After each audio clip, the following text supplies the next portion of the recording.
Good evening, everyone, and welcome to the March 15th, 2023 Select Board meeting. We are meeting in a hybrid fashion tonight. All 5 of us are here in person, so I'm going to call this meeting to order at 7:03 p.m. Tonight we are being recorded and live streamed by WACA-TV. And we do have folks that are here participating remotely and in the room this evening. And if the folks that are here on Zoom do want to speak this evening, I do ask that you use the raise hand function in Zoom to be recognized. So with that, why don't we do the Pledge of Allegiance? Chuck, would you like to lead us in the Pledge of Allegiance tonight?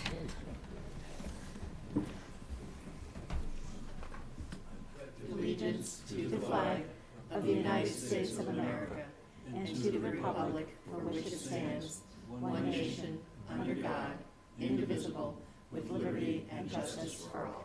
Great. Thank you. And with that, we will move into citizens' participation tonight. If there is anybody that would like to speak, please raise your hand. I see Mark DeSoni. Mark, you can go ahead and unmute yourself. How are you?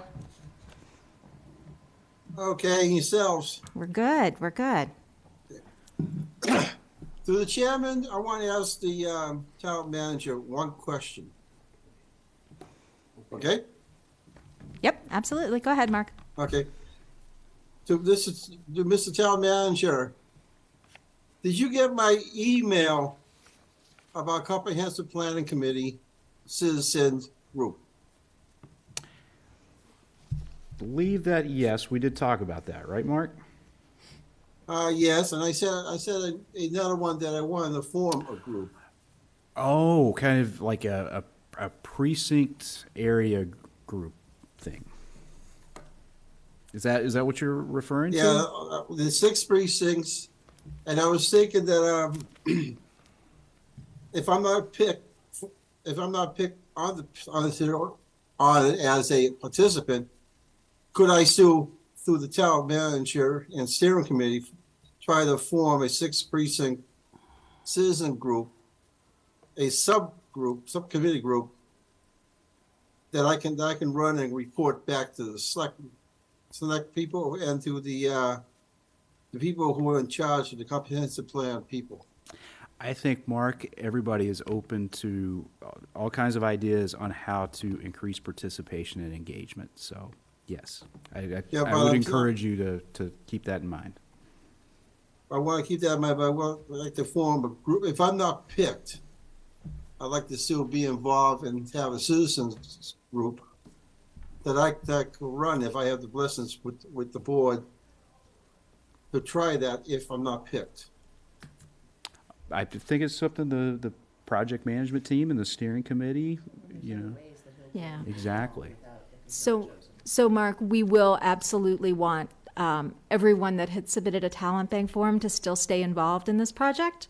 So, and we are meeting, we'll talk about this a little bit later on in the agenda, but our comprehensive plan project management team is meeting tomorrow.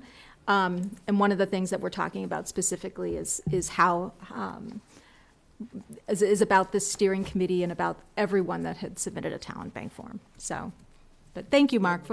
We appreciate you wanting to be involved. Yeah, I'm supposed to leave it at this because I know after the steering committee, they're probably the way it might be sounded that a citizen group, if there's not one that I can run and help be heard to go back to the steering committee, that the citizens that are not picked probably won't be involved and won't get communicated back on. And I'm looking at this as a communication sort of thing to do.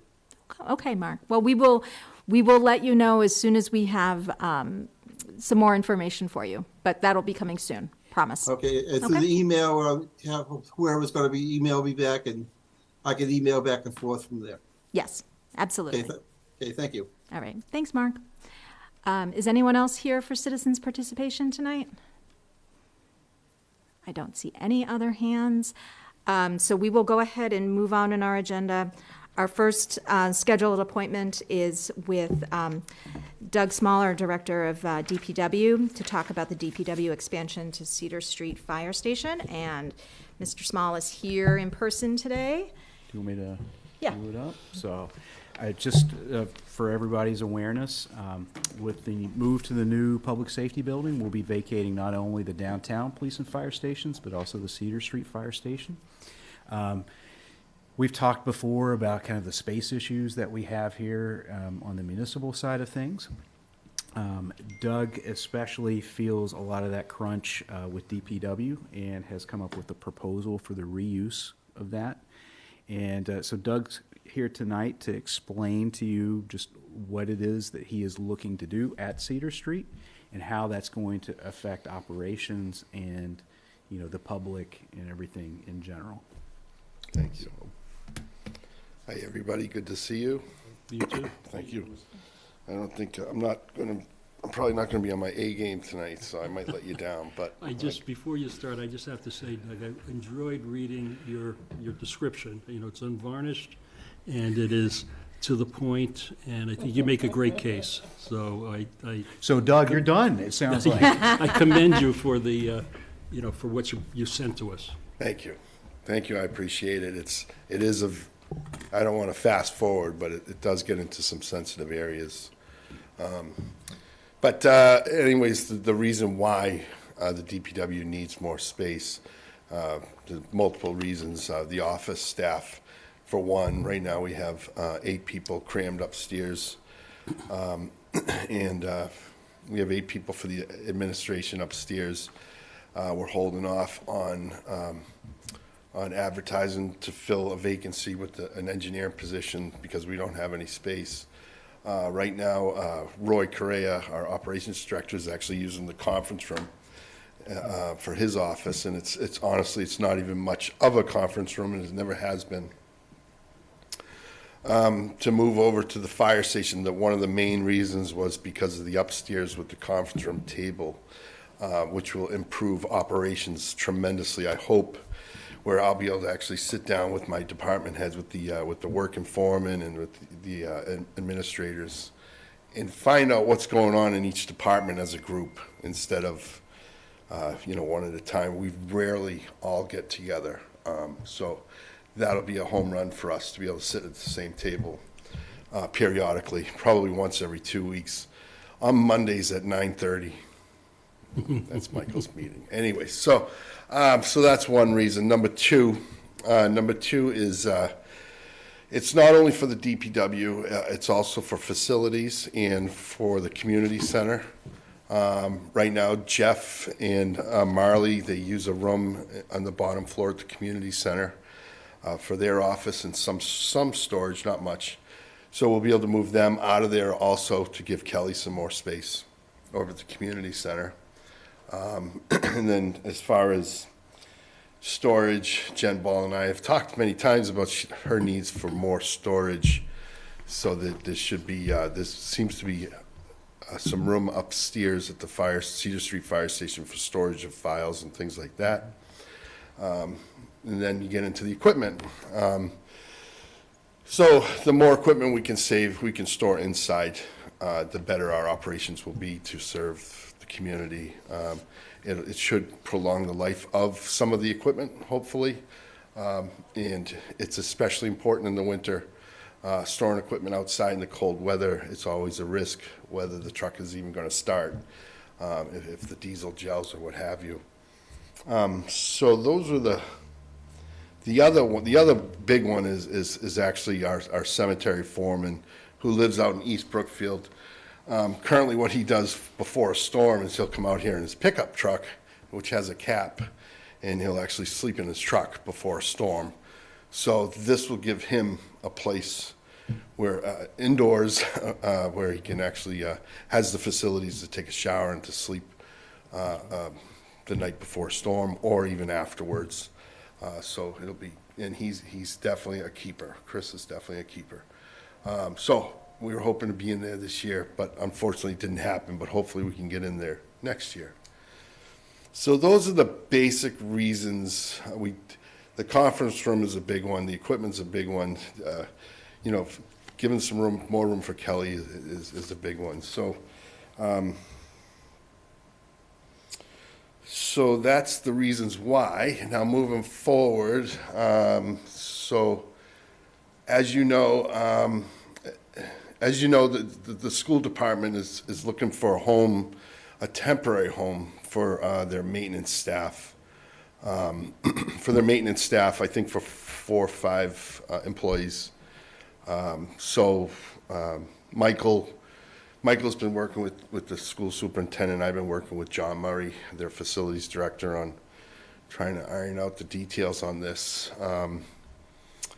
So I think, we're going to end up giving up 1 bay for the school department and probably 1 office, and then we'll use the upstairs as a shared common area for everybody.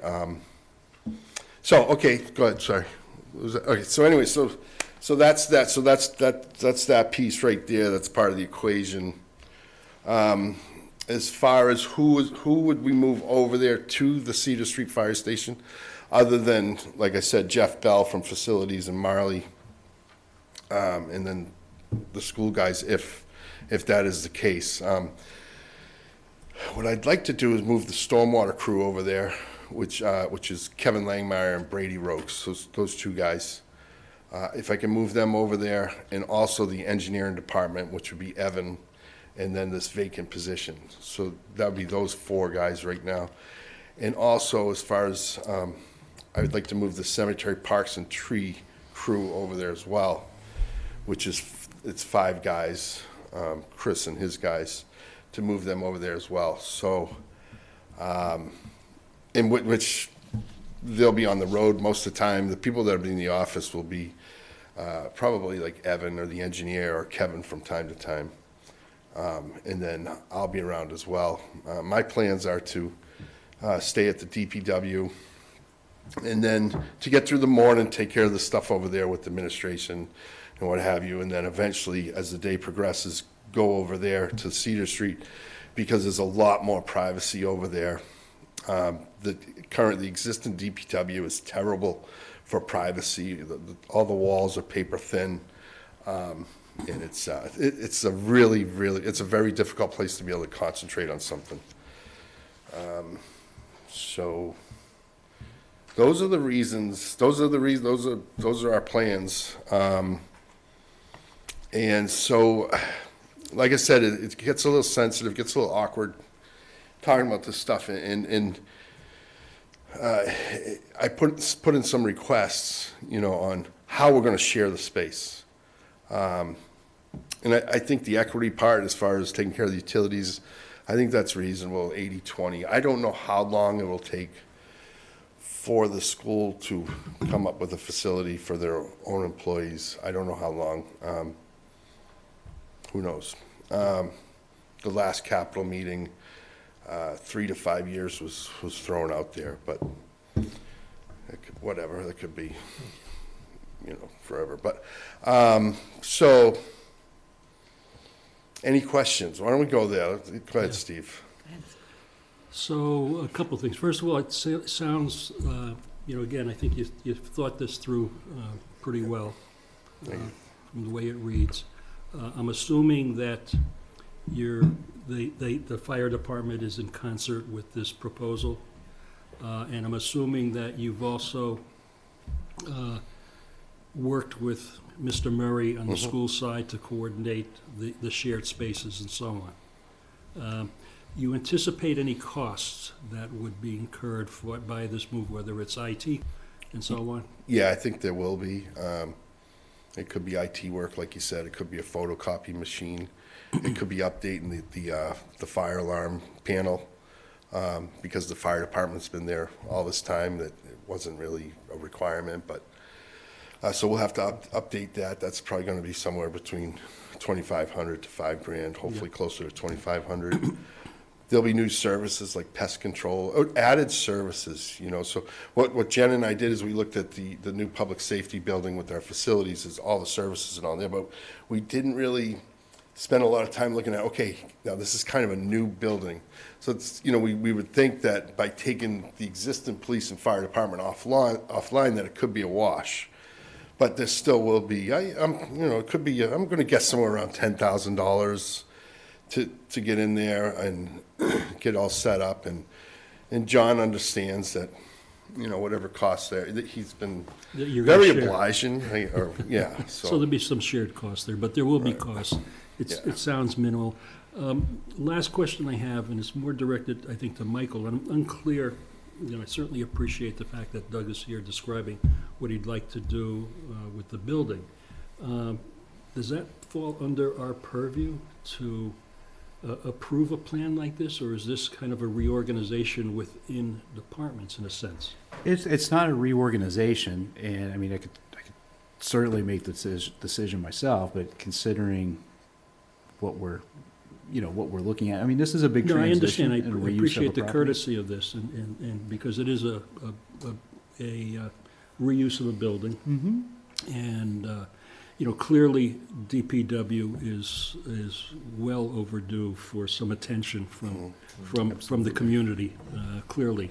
And so, I mean, to me, I'm very supportive of this, but I just wanted to, you know, it doesn't seem like we're required to vote on this, in a sense. No, but I actually think in this situation, it would be helpful to get your Okay. endorsement, whether that's Yeah. through a vote or not. I mean, you know, clearly, if we were going to dispose of the building or sell the building or something. Different story. that- That's yeah, real that would- estate that's being disposed of. But Exactly. here, it's a reuse of a building. And I said it was the last question. I lied. One more question. Yeah. The fire department's still going to use that as a training area, so they will use that back parking lot as well. Yes, Okay. yeah, the grounds, and Yeah. there's also Yeah, we got a burn building Yeah. and stuff like Okay. that. we had a garage outside also they're gonna keep. Yeah, I'll charge Keith rent or Yeah. something, I'll come up with something. Good. All right. Well, thanks, Doug, and good presentation. Thank you, thank you. Yep, go ahead, Mark. So, yeah, this is, seems like a logical plan, Doug. I just wanted to, you know, as I mentioned to you briefly before the meeting, so this area, my impression is, this area is a little different than Ponderosa Road in terms that there's more residential facility, homes and condos closer, so it's more of an impact. And Cedar Street is a, you know, kind of a narrow, windy road, and has its traffic issues. So I just wanted to, you know, in terms of moving people, are you seeing, and I think something that we should be cognizant of, impact on the neighborhood and nearby, like, Yep. is there going to be diesels idling, is there gonna be dust, is there gonna be noise, is there gonna be backup alarms, you know? Right. So it sounds like from what you're saying, a lot of it's gonna be office with people kind of moving in and out in kind of like an office way. And I'm not sure how much of that goes on at Ponderosa Road now where you have kind of loud activities. I would think putting the plows on and having all these diesels. So I think it's something we should certainly be cognizant of. Yep. And, you know, what's your estimate of kind of impact to the neighborhood of DPW? Because this is kind of a change. We're moving a big chunk of DPW to a facility where it wasn't there before. So it's kind of a new thing. And so what's your feeling about the impact or, you know, thoughts of being think- able to reduce or minimize those kinds of? I think our loudest time of the year is during the winter, during snow and ice operations. So the salt barn is gonna stay over on 20 Ponderosa Road. That's where you're gonna hear a lot of backup alarms, the trucks idling, things like that, the loader, loading the sanders, things like, that's our loudest time of the year. If anything, we would have one of the sanders over at Cedar Street, one of the trucks, it would probably be the truck that is assigned to Chris. But as far as it getting loaded and things like that, I can't, that will not be a factor. That will not be a factor at all. As far as the daytime, the school guys start at 6 a.m. All their equipment are, I think the largest piece they have might be an F-350, a heavy-duty truck, and I don't even think it's diesel. As far as our guys, the DPW guys start at 6:30. Chris likes to get his crew going pretty early, so they'll be heading towards East Union Street 95% of the time, heading out to East Union Street to head up to the cemetery or the Stone Park. or what have you. And the trucks that they drive are F-350s also. We're trying to get away from diesels. We're really good. trying to get away Yeah. from diesels. They're, Yeah. for numerous reasons. But, Sure. so the trucks are quieter. They might even be quieter than having a fire department there Well, with their, certainly people will like the fact there's not as many sirens, and hopefully, Yeah. so. from time to time, we could be storing, stockpiling material there. You might hear a truck at the tailgate smash every now and then, but it's not going to occur at 6:30, 7 o'clock in the morning. In the And middle we- of the day, right, Doug? It'll be during the day, and we have no intentions of, we like to keep everything over there. And you have wetlands over at Cedar Street we have to be cautious or careful with, and so on. So it's still kind of a limited space, but Yeah. it'll be a home run for us. It'll give our mechanic more room at Ponderosa Road. It'll give the water and sewer department more room in the other garage. A little more breathing space for them. It'll get some equipment in the garage that, like I said earlier, like this bucket truck, Yeah. which if we can get 15 years out of that would be wonderful. Well, that all sounds good, Doug. So, Yep. hopefully we can continue to be conscious and sensitive of the neighbors, and if there's, new uses Yes. starting that are disruptive, we're gonna hear about it, and, so, Yeah, no, thank you. That's a good heads up, but I can't, okay. I'll be great. aware of it and make sure Thanks, we're Doug. careful. Thank you. Joe, go ahead. Did you? Oh, you go ahead. Thank you. Thank you, Madam Chair. Doug, great presentation. Just a couple of questions. The number of pieces of equipment that you want put over Cedar Street, will there be enough room for those pieces of equipment and for the pieces of equipment that the school maintenance department wants to put over there? Will there be adequate room? The 'Cause school- I guess we're trying to keep everything undercovered for them to last longer. I mean, what we do, the DPW does compared to the school department is not quite night and day, but, we need to go from point A to point B. They're kind of in the buildings, so they don't have a lot of equipment. Okay. I want to say maybe 3 trucks where they'll be able to store 2 of them inside, maybe all 3 of them, where the DPW has, 70 vehicles or something. So we'll be able to store maybe 1 or 2 in one of the bays, a pickup truck here, there, and maybe 2 in the middle bay. So it's better than nothing. It's better than nothing is how I look at it. Yeah, we could have used that 3rd bay. We definitely could have used that 3rd bay. But at the end of the day, what are we going to do? So what are you going to do? So Okay, I'm just rather curious, I just didn't know whether or not the school has any intentions of maybe reshaping their buildings to help adjust what they're trying to do over at Cedar Street. Have you talked to anybody with respect to that, Michael? Yeah, I mean, I think they actually put in funding through the capital program to actually do their own building. Obviously, with some of the financial stuff that we've talked about recently, whether that comes to fruition is yet to be seen. But in terms of operations, no, I haven't had any conversations in terms of reshaping how they operate in order to make things fit, no. Okay. Do they have a location for this maintenance building? So they're currently located at the existing Mendez School. So that's where they would do this, the new stuff? No. No. No, no. That's what I was asking, do they? No, so the new Mendez School does not have a facilities department. So that's one of the reasons why we're looking at this. Okay, but we don't have a place in mind for there's no, You talking about for like a new building? Yeah. There's been a couple of thoughts The edge of the proposed. fields, right, on Yeah, Memorial Drive? off of Memorial Drive, where a lot Oh. of people park right now. sure. So, Everything has its trade-offs. Right, Hmm. right. So does that include their lawn service that they do, that they provide for the school fields and stuff?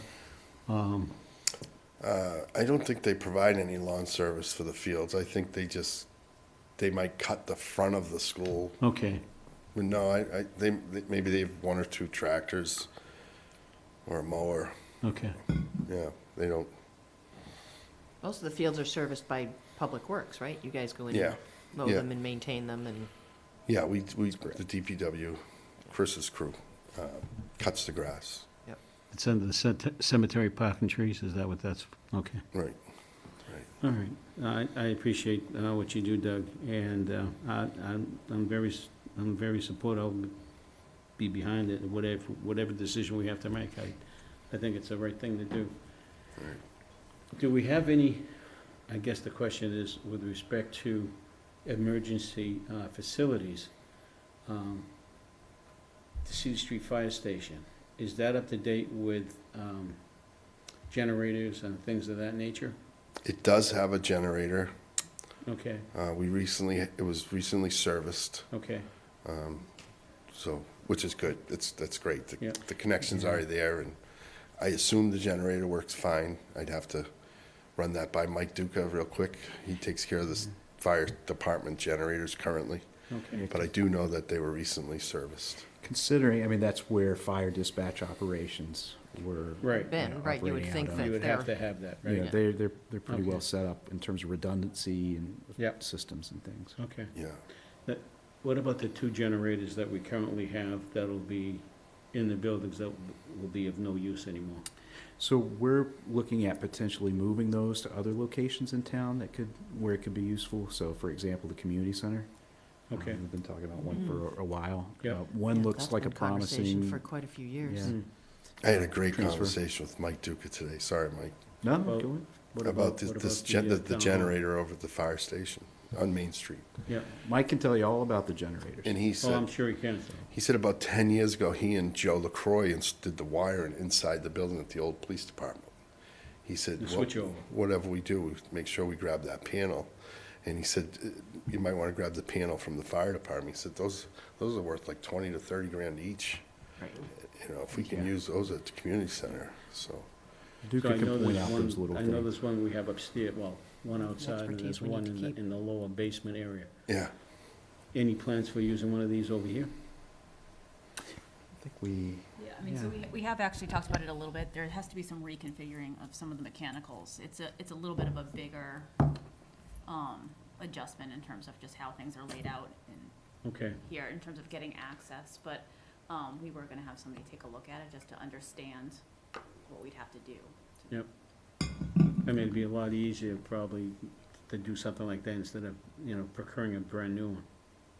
oh yeah, anytime well, we're constantly evaluating reusing things and Yeah. seeing if that would be the most cost-efficient way Okay. to do something. Yeah. For sure. All right, thank you. Are Thanks you- again, Doug. thank you, Joe. You're all set, Joe? I'm all set, Madam Chair, thank you. Yolanda, go ahead. This was a very thorough review here. I mean, I think as the public and even for us, we know some of the stuff that you do, but some of the detail about the equipment and what you're looking to do, I think was very thorough. And yes, this is probably a decision you and Michael could have made, but I know a lot of the public are saying, what are we doing with the Cedar Street Fire Station? So I think for them to hear what the plan is and how it's going to be used and how it's gonna make your life easier and your employees' life a little bit better and make it better for our equipment, I think that's so important. Yeah, I found out about the school issue a couple of months ago, which was a little disappointing considering I'm on the Mendez School Building project and it wasn't really publicly brought up, which was a little disappointing. I mean, unless it was at a meeting that I wasn't at, which is very Hey. possible. I'm on it too, so is the facilities director. Right, the facilities director as well. So I think it's important that we work with the schools. I mean, there was the time when we tried to combine our facilities together, that it was all under one department, and then I know personalities and different things that fell apart. I think the way you've structured this in regards to space and use and stuff like that, I think it's good. So thank you for that. I think, from my perspective, there needs to be a further conversation with the schools. Unfortunately, I know the fact that for a long time ago, the schools, they never had their own capital, and we've been fortunate to then include the schools in our capital discussions and in our capital projects and helping them get funding. So, I mean, that's important. We're a partnership. We're one town.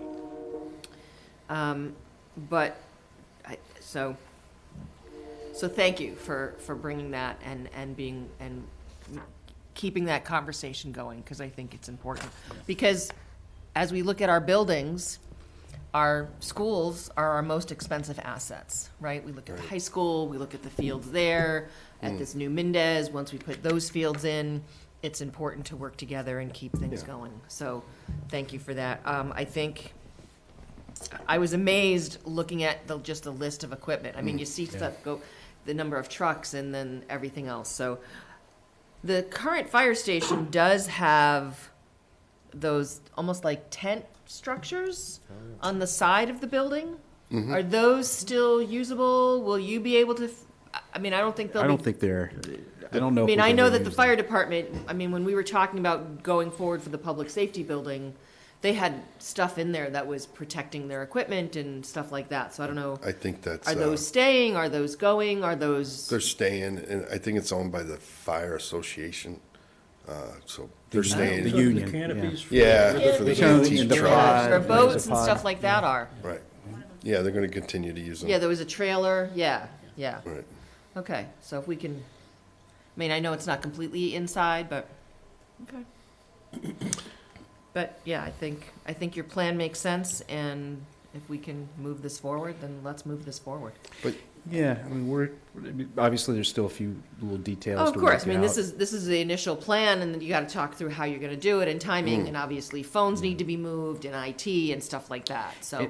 And I think Doug, in his memo, had presented some, in terms of cost-sharing arrangements and Right. ongoing maintenance, what we would ask in terms of sharing some responsibilities. And Yep.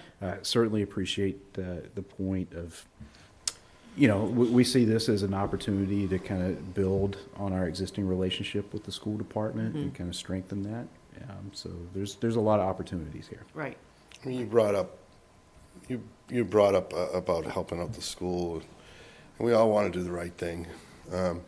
And all of us know they're friends of ours, oh, right? right, We said the same thing 10 years ago when the fields came along, Right. and now it's turned into a nightmare Right. over at the DPW, Right. So, it's nice to be a nice guy, but man, well, I have people that are ready to quit yeah, over and this, it sounds like field thing. more discussion needs to be had. I Yeah, mean, that is a in regards to broader how we're discussion. maintaining, and we also know Right. that in a couple years, we have to look at replacing these things and the turf field. So, I mean, I always think it's good to bring some of this stuff out into the light of day. I know, Michael, you have a great relationship with our superintendent, and a lot of conversation happen, but I think sometimes our citizens don't understand what goes into some of this, and the amount of work that it takes to maintain fields. And I mean, you have the middle school, the high school, the Warren School, not too much right now at the Mendez, but you also then have Grinsell Park, you have Stone Park, you have the community center, you have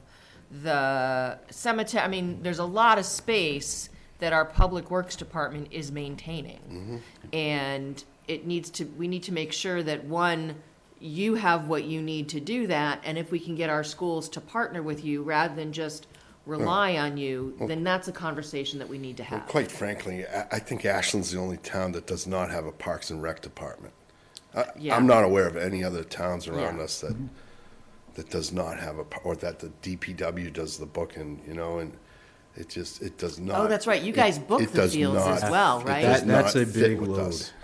Is booking the fields. Yeah, we handle essential services, so it's so hard. I mean, I can't use this storm as an example, but if you get a normal major storm and all this stuff, and everybody's exhausted, and you come in the next day, and you have some soccer club worried about the clearing of the soccer field for their weekend tournament, or something like that, it puts you on the edge, or you're worried about who's going to turn the lights on for the game because we can't remotely turn them on. And it just doesn't fit. It does not. Unfortunately, Yeah, we did a poor job. We, meaning all of us, did a poor job of managing, creating a structure that really worked. The intent was to rent those fields in order to replace the turf when it needed to be Right. replaced. And that's never come into fruition, unfortunately. And, and consequently, over a period of time, it's landed on your lap. Right. And so it's certainly something that needs to be fixed without question. Right. Thank you, Steve. The whole thing originally it intended for the DPW to cut the grass. to clean it up in the spring, clean it up in the fall. Yeah. There was nothing talked about, hey, by the way, you need to rebuild the middle school facility, everything outside. Normally when you hand something over to somebody, it's turnkey. There are so many major problems at that facility. It doesn't work. Yeah, I mean, like you said, Yolanda, it's a larger problem that needs a lot of discussion, a lot of time and effort put into it. And I do think, originally when this was started, you had a volunteer Ashland Fields management group. Right. And it got, when Tony was here, and Tony and Dave worked on kind of taking on those responsibilities. And I think everybody did the best that they could with the information that they had at the time. Right, and But now then a it's not a decision was situation. made that we felt like the field management group, either they weren't able to manage it all, and we didn't feel it was appropriate for a volunteer group, and that's when we started having the discussion of making a combined facilities, not necessarily public works, but facilities, buildings, grounds, stuff like that. Well, we had to Right, when combine we- facilities for a while. I mean, when I started, we had Kevin Johnson, if you remember Kevin. But there was Yeah, a but particular it wasn't there individual yet. that kind of dropped the ball, as I Yeah. recall, with this. And I yeah. think we missed so many opportunities Yeah. early on in terms of rentals. And, we could have locked in groups that were renting turf fields, but we didn't. And subsequently, there's turf fields everywhere now. Right. So we missed the boat at that point in time. But, I mean, the way our policy is set up now, and not to get totally off topic, and you'll see, this is a much larger conversation. Right. I mean, the way things are structured now is you could have a club, rent, have a $20,000 rental, and then if the school department or school athletic activities, or even like a youth Within town. program, like if they need that, they can bump those rentals. I Oh, think we wow. need to have a big Yeah, we discussion. definitely need to, I mean, And that needs to put be a kind of discussion. everything on the table. I mean, we voted to use ARPA funds to basically do turf replacement. And so, I think if we're going to do that, I think that's part of a much larger discussion about how these fields are maintained and who is best served to do some of that work. And I mean, and how they're managed. well, and Michael said that, Yeah. DPW is picking up trash Right. at schools, which to me is crazy. Right, you would think the school maintenance people could go out and empty the trash So- cans and. So we know all that needs to get negotiated, but we need to have the discussion. We need to get the bookings out of the But- DPW. and I- Tangent now. Yes, but I just want to say that I think what you presented, I think I support what you're looking for. I say, let's move forward with this, Michael, whatever you need to do. So I just But I have a, think we need to then make sure that we don't forget about this conversation Absolutely. and it gets pushed too far out in the future. Yeah, So I- it'll be another so- 6 years, so I Right. do have a couple questions for you Yes. just before we do a formal endorsement. So I thank you very much for your presentation. My pleasure.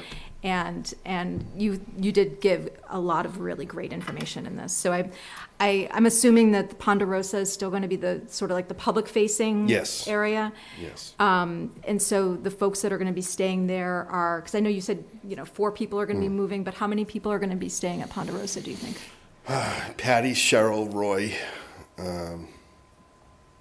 I'm going to move Dave Miller, rubbish and recycling, over to Cedar Street also. So we'll end up with, Cheryl and Donna, Patty, Roy. Dan, Yeah, but Dan's kind of a separate, he has a whole separate area. but he's staying at Ponderosa. Right. Yeah, Roy's going to be able to get into an office. I'm going to keep an office, so there's kind of 5 of us, which is pretty much what It's built for. it's built for. Right. Honestly, so about 5. I'd say Okay. 5. Have you ever been into the office? I have not. No, I have not. So I feel like I need to do a field trip over to Rough. Ponderosa. They're tough. It's a little squishy. A little squishy. Yeah. It's a little squishy. And the only other question I had, so you had put in here that your request was to have the schools take over the management of the middle school and the lights and everything over at the middle school. Have they agreed to that, or is that something that we haven't discussed we yet? haven't had a Okay. discussion. Okay, I was just curious if that was something that was talked about, so, But it's important that everybody knows that yeah. they will help us when we reach out to them, or Patty will call the janitor directly. you know, or I'll talk to John, but it should be turnkey. We should be able to do it remotely in this day and age. Yeah, And the infrastructure there is so poor that we can't. at the middle school, because Right. it's so old, Because of the lights the and old everything. style and Yeah. stuff. You have 3 sets of lights over there. The only ones that work are on the artificial turf field. The softball field, those don't work anymore because of a mice problem. You know, so, and it's gonna cost us about 10 grand just to evaluate the situation. Just to evaluate it. Yeah.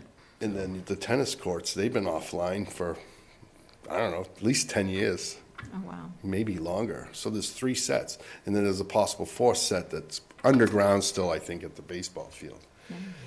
So we're trying to find ways to fix this problem, because the big thing is everybody has to remember, the biggest user of the fields are the schools. Right. Okay, it is the school. Right. All right, so here's Right. the DPW providing a service for the school, where they're the anchor, they Right. can trump all the other users. Right. So Based on their it schedules. gets a little complicated for us I'm sure. sometimes. Don't know how it got that way, but it shouldn't have been that way. Yeah. It never was. It definitely makes a good case for our Parks and Rec department that Well, could handle, I mean, that's my. There's many personal different opinion, ways. but- I mean, you get the parks, creating a whole new department is a whole, In all I know, the it makes, whole it thing. sounds easy, right? And all the But, policies are the school's policies. Right. To use these Right. fields. Any field And the- uses their policies. Right, we don't have any Right. updated policies for the DPW to rent a field to somebody, you know, because we have a 2012 policy from the school committee. yeah. So, Wow. and it's more for the building, it's not even for the fields. It's to rent a gym. So, there's a Wait, lot you guys of, even manage the gym rentals? no, Oh, my God. but they don't have Okay. rainouts, we do. Okay. But, no, but that's just an example. There's a tremendous amount of work that needs to be done just to get this thing going. Right. And I don't know whether to work on that or to work on the sewer infrastructure, the water infrastructure, the Yeah. snow and ice. You know what I mean? There's a lot. I get tripped up on this. Right, Yeah. right. And then you end up doing nothing because you just like, you don't know, Where to go? honestly. So I think unless somebody has any concerns, I think we're Yeah, the all, only thing- yep. I just want to, as we implement this, I think just, you know, Michael, think about the communication strategy with the residents and the public about this new use for that area and how it may impact them. I think we just have to be No, cognizant that's a good of point. that. That's a Yeah. good point, Rob. And hopefully there's not a huge impact on traffic I and don't think noise, so, you know, but just make sure people are aware of that as we roll this out. And I do think, you know, just kind of just closing the loop on the fields thing for right now. I think maybe in the not too distant future, you know, what I would recommend, I need to talk to Jim about this, is setting up, you know, have Doug, John, a couple members of their team get together, talk about kind of a proposal Yeah. to present to us all. So one last question. I mean, we're going to support this and move it forward. Timing-wise, right, to Rob's point, right? We know the fire is planning on being moved out sometime by the middle of April. So we, you know, how quickly would you be looking to make this happen? I mean, pretty, The school's very anxious. The school is very anxious to get in They there. need Well, to because get- they have to be They're out the of the ones, Mendez. right. They need to be in there like by June. June. Right. 10th or 12th or something. and so you would want to have kind of some time Right. to start making that transition. Okay. These transitions are not quick, Right. and they're usually, once you start peeling back the layers of the onion, there's a lot of different complicating factors. So even if we say we're going to start doing this by the middle April, right?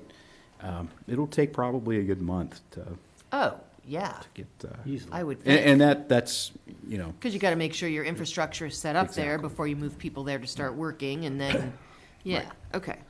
So, But, you know, by the end of the fiscal year, end So- of June. So just, yeah. Yeah. Yeah, as soon as possible, but the school's the ones that, they want to be in there by June 1st, so from what I understand from John. Right. Yeah, because they have to be out of the Mendez. Yeah, it went from, okay, this is gonna be a nice, easy transition, to all of a sudden the requests and this and that, and okay, whole new pressure thing for, you know, to deal with getting them facilitated, so it's just par for the course. so I just- Michael, you don't need a vote from us. per se, or do Well, we why don't want to do a vote to vote? endorse this? Yeah. We'll vote to endorse Yeah. them? Okay. Yolanda? Sure. I move that we support and endorse the plan presented by Doug Small from our Public Works Department about moving our Public Works and other facilities into the Cedar Street Fire Station. Is there a second? Second. All those in favor? Aye. I just want to say something. I don't feel comfortable even talking about this stuff with you because I know this group has to deal with a lot of serious stuff. I understand that. And it's a little embarrassing I'm even coming up here talking about field rentals and moving the school in and all this stuff because I know some of the stuff you guys, the police, the fire, the human services, things like that.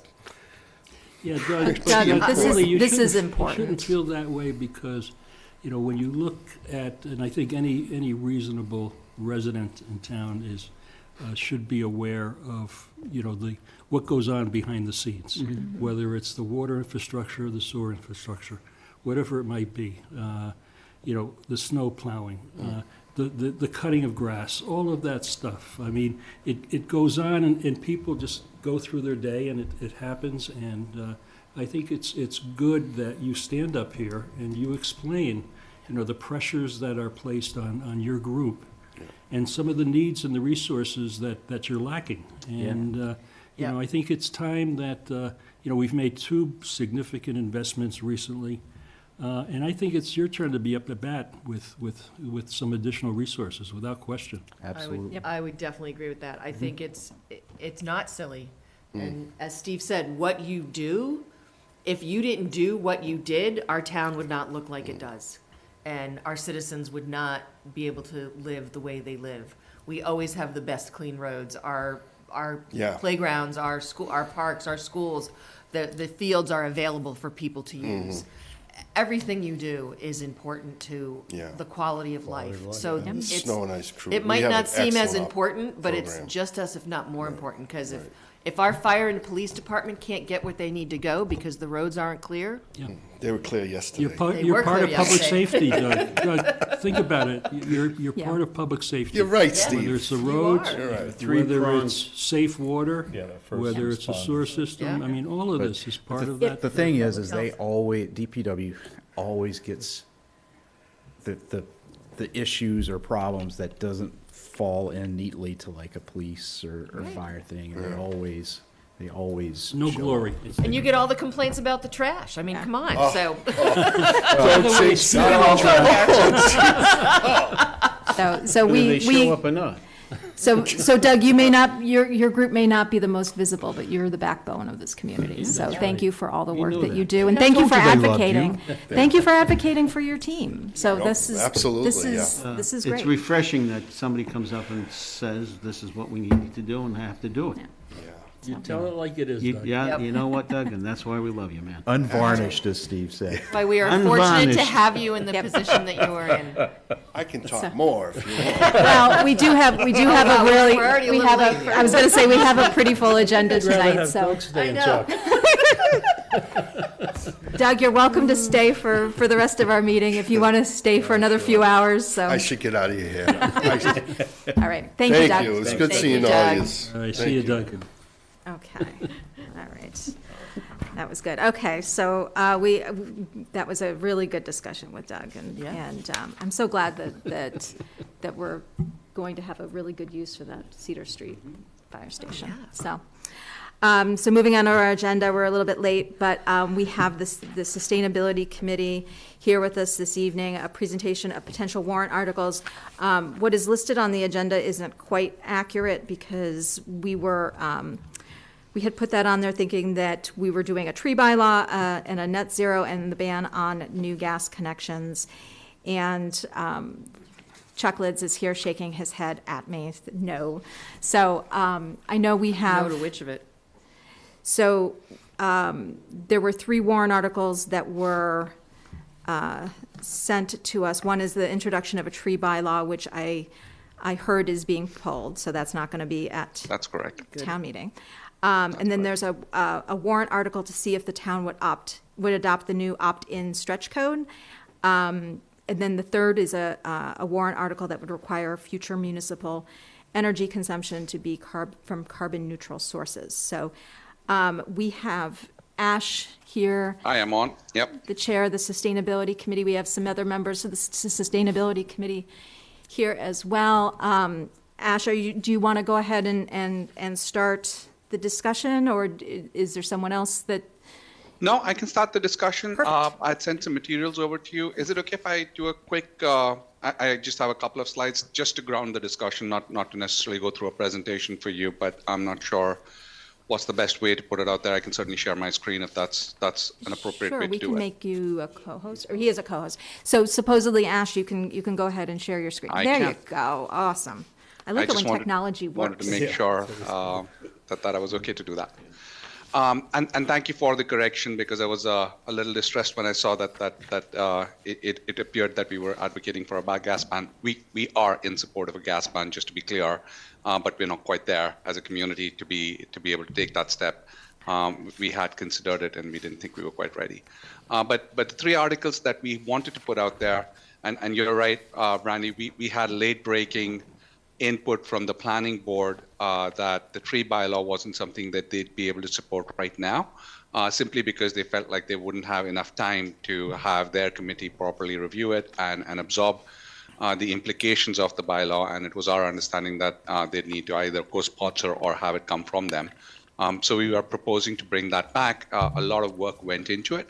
We're planning to bring that back in time for the next town meeting, not this coming one, but the following one. But the two pieces that we did want to put out there, so again, just as a reminder, certainly the select board's well aware of it, but we've been working towards a net zero plan for 2040, and so far the Sustainability Committee has largely put what I'd say aspirational and motivational warrant articles that are more in the line of we affirm that we would like to do this, but there's nothing binding about them, if we are to achieve any of our goals, and frankly, these two articles don't even get us anywhere close to the goals, but we just felt like they were important puzzle pieces to put in front and sort of take some positive, actual affirmative action rather than just, having a conversation and saying, yeah, we're a green community. So on the first one, the state of Massachusetts has a 2050 net zero goal as well, and had a requirement to publish an expanded stretch code. Candidly, we're a little disappointed in how far that stretch code went, which is not far enough. However, it is the best we have right now. And so just as a reminder, we as a community are a green community, have been actually part of the green community program for a while now. And we have, by definition of being a green community, a stretch code that we actually have adopted and use. The stretch code that we're looking at here is actually called the Specialized Stretch Code that was published in December of last year in 2022. And it takes us a little bit closer to what is needed to do from a net zero perspective. And so we'd like to, the process, so let me just get into a little bit of the detail there, right? So, we have the base code, we already have the stretch code, right? And there's an update to it in 2023 that will go into effect, that has gone into effect, in Jan, and for commercial will go into effect on Jan 2023. We don't need to do anything on, since we already are part of that. The specialized code is labeled net zero. What it really does is starts measuring energy efficiency of homes, so energy usage of homes, and really puts forward some of the things that are needed for an energy efficient stretch code. And the process that we have to follow by state rules is that we have to effectively in town meeting, adopt and vote to adopt the stretch code. So which is why we wanted to bring it up in this town meeting to see if the town would do it.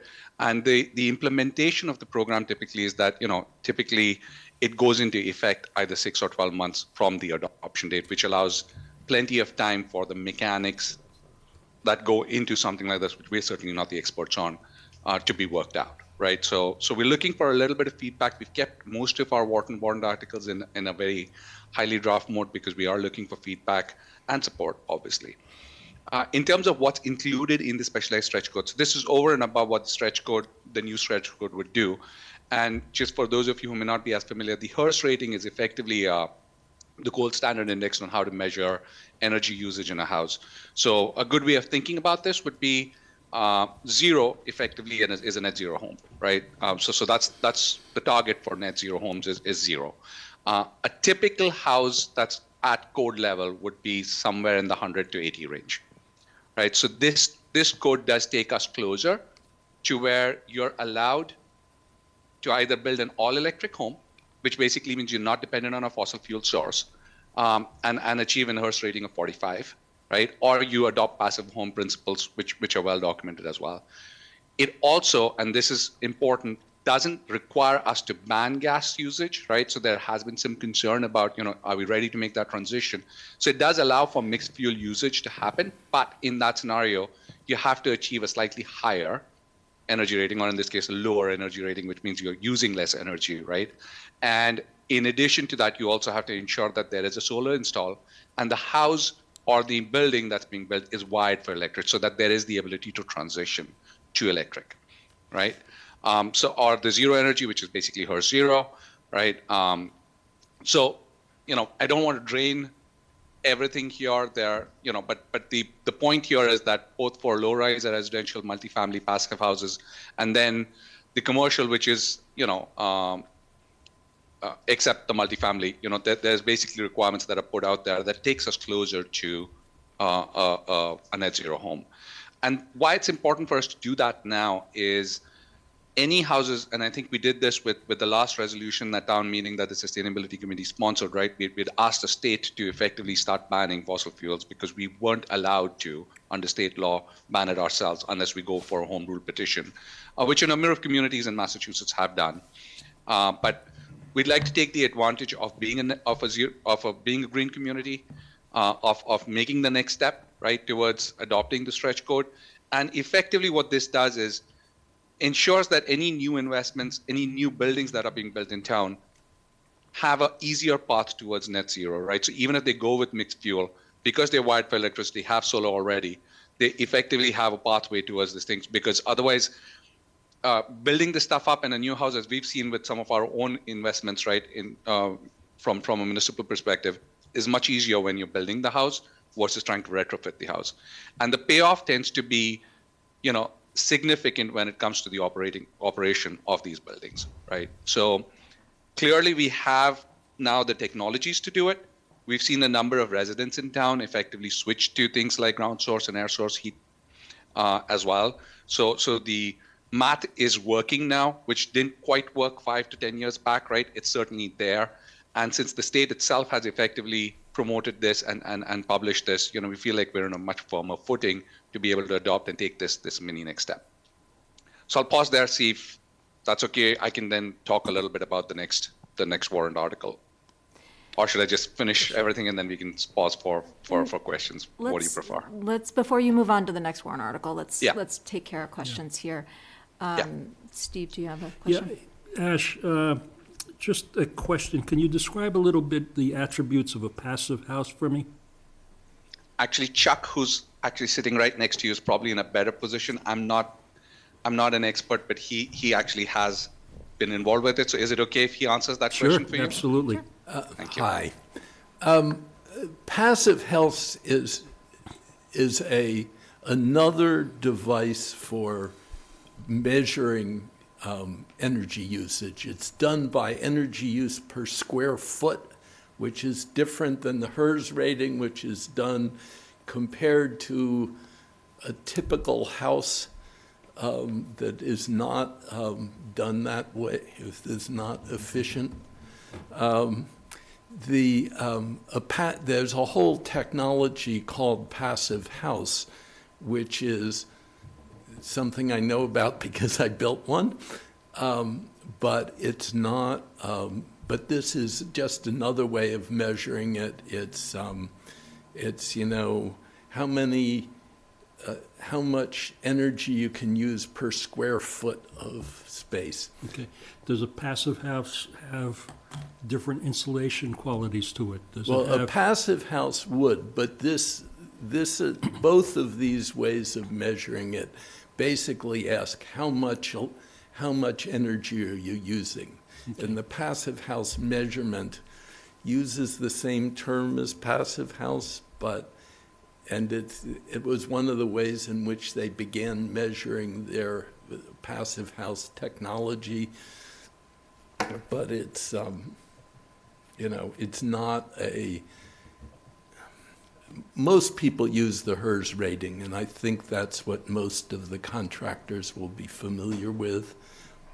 Basically, Chuck, both are basically rating systems. So it's separate from the actual passive house technology. Both of these are just rating systems on how to measure home efficiency. Okay. So the numbers that you see for HERS, the equivalent, on the passive house rating system, the HERS rating is based basically on 100 being what a regular home used to be. Right now it's moved to 100 to 80, right? And 0 being effectively a net zero home. So they basically, like the centigrade meeting, came up with a 0 to 100 rating. And inefficient older homes would be like 120. Passive house just has a slightly alternate rating system. And again, we are not publishing or creating these rules, right? This is published by the state, right? So the code itself has been developed by the state. We're just looking to adopt it. Yeah, I just, I have to say I'm confused, just based on your description, Chuck, between the two systems of rating. Yeah. And I guess it goes to how this this request for a bylaw change gets vetted properly within the community. And when I say within the community, I mean stakeholders that are involved, whether it's homeowners looking to do different projects, or builders for that matter. I think it's particularly important for builders. I would but think they so, are too. going to be dealing with this all over the state. They are. Right now, we have 5 towns that have already adopted it. We have another 17 that have warrant articles prepared for town meeting. So we're not very different than everybody else. I'm all in favor of this. Okay, I was part of the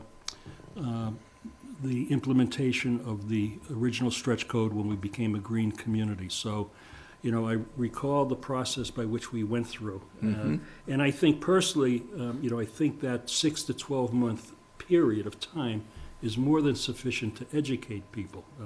Right. But I'm just, I'm just going to have to say I'm confused. If I'm confused, I would probably suggest a lot of people are as well, just by the description I've heard tonight. So what can you say what's confusing? Well, I think just the two different systems you're describing.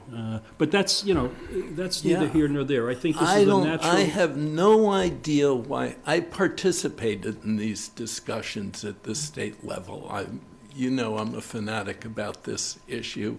And I went to all these damn meetings, and why they had to have 2 different ways of measuring it, I have no idea.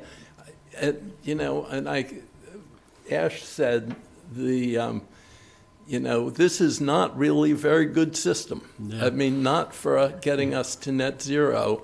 And I said in this process to the guy who's describing when they're doing this, well, why don't you have a ban on fossil fuels? He said, well, we really do, because they're going to have to wire it for electricity, and and nobody's really going to put fossil fuels in because it's more expensive. So either way, so the good news, Steve, for what it's worth, and, I try to keep the descriptions here brief, but as you said, we do have 6 to 12 months to implement and circulate and make sure people are, comfortable and educated about it. The second piece of good news is, since the state is rolling it out, there is a decent amount of literature as well as explanation that's available that hopefully we can help simplify as a sustainability committee, right? I try to keep this super brief, and I had 15 minutes, so I wanted to keep it succinct. Yeah. But certainly, as we're taking this out wider to the community, we have the ability to be a little bit more verbose, a little bit more descriptive, and a little bit more empathetic to the fact that it is confusing, and can likely address it. Yeah. Well, I think it's for me, I think it's it's a natural extension from the existing stretch code. So certainly in favor of it.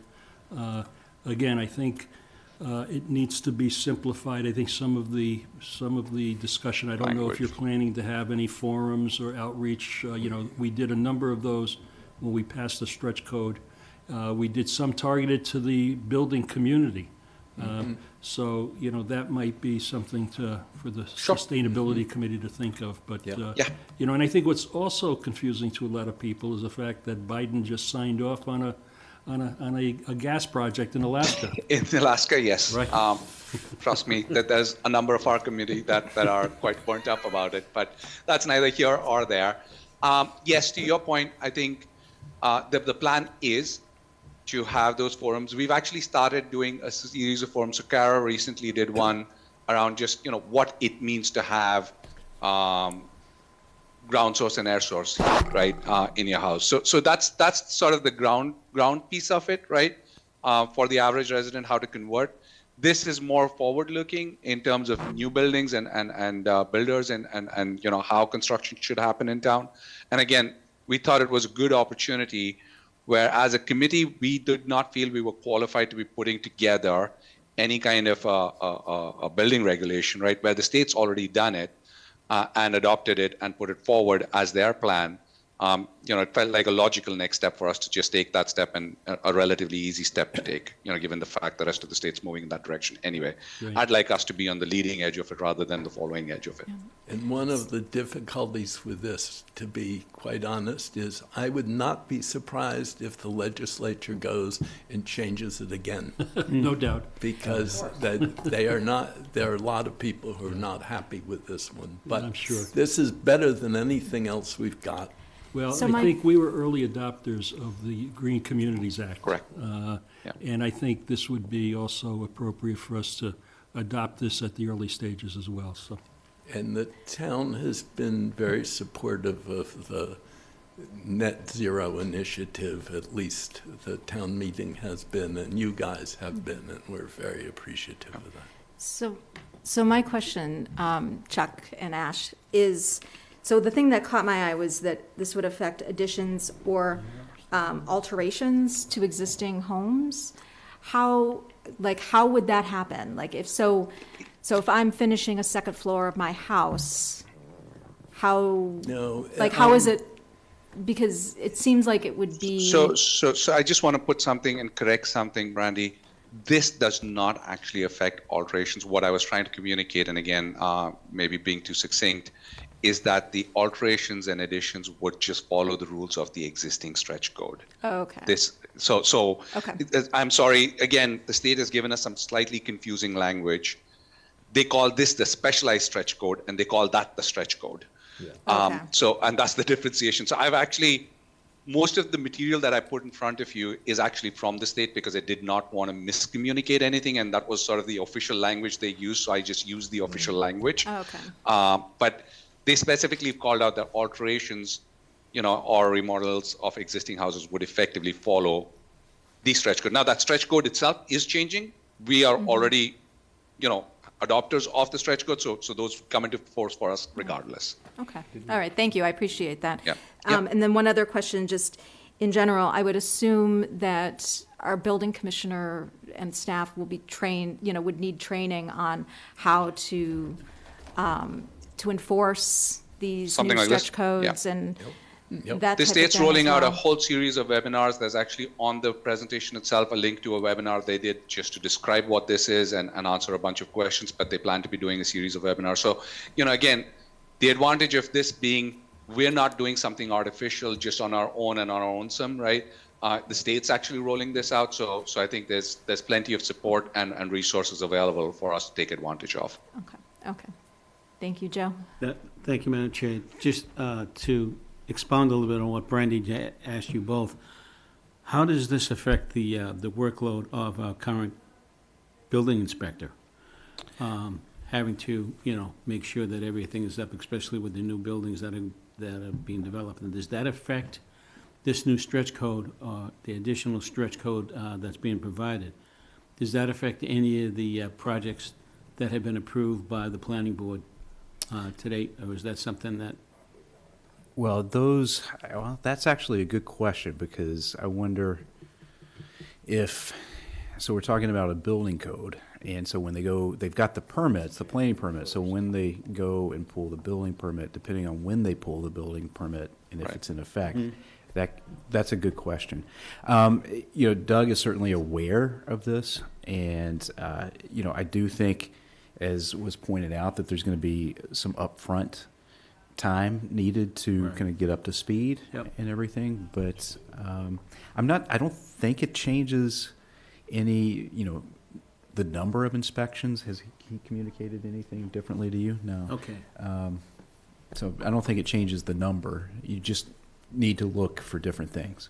And whose responsibility is it to let the current projects that have been approved and the developers, is it the town's responsibility letting them know that this is coming down the road and they need to be aware of it and they have to start following it? Or because I'm sure that's going to be a hurdle that needs to be.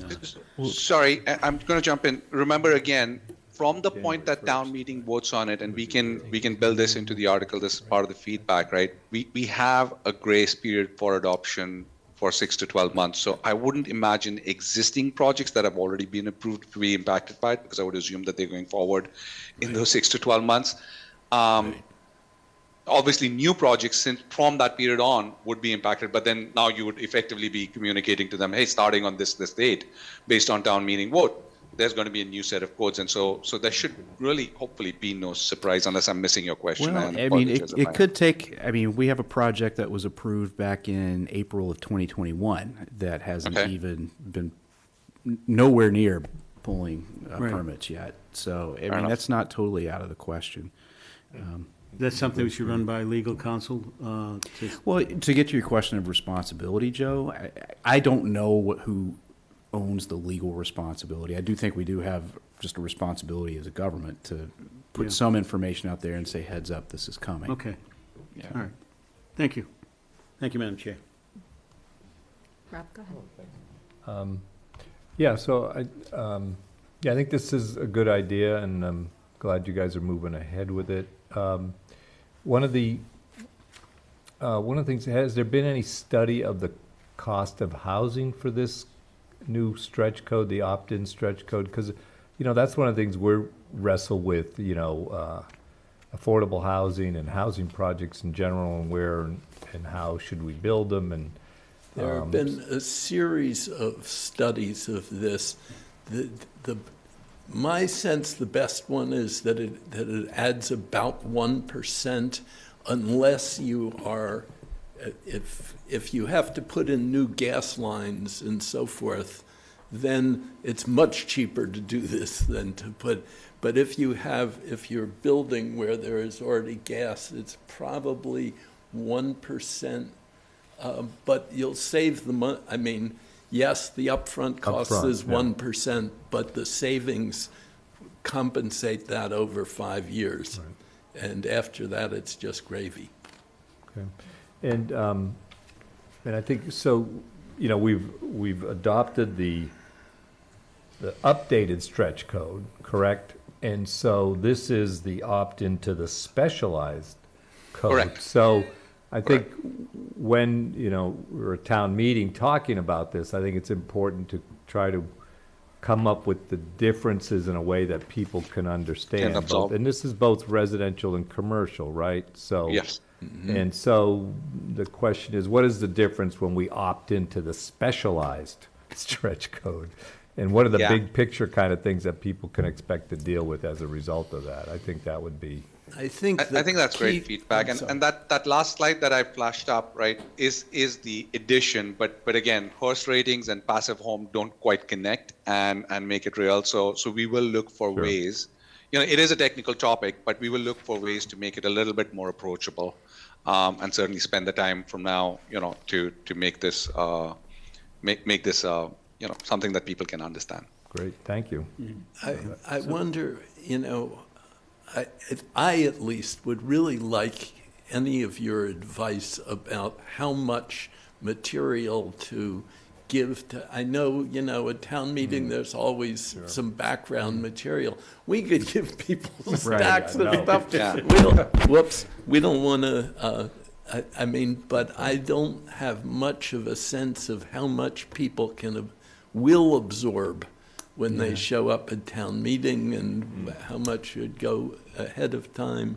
I think to that point, Chuck, I think one of the things that the Sustainability Committee could do now and leading up to town meeting and at town meeting is Ashland is still a community largely of single-family homes and condos. Right.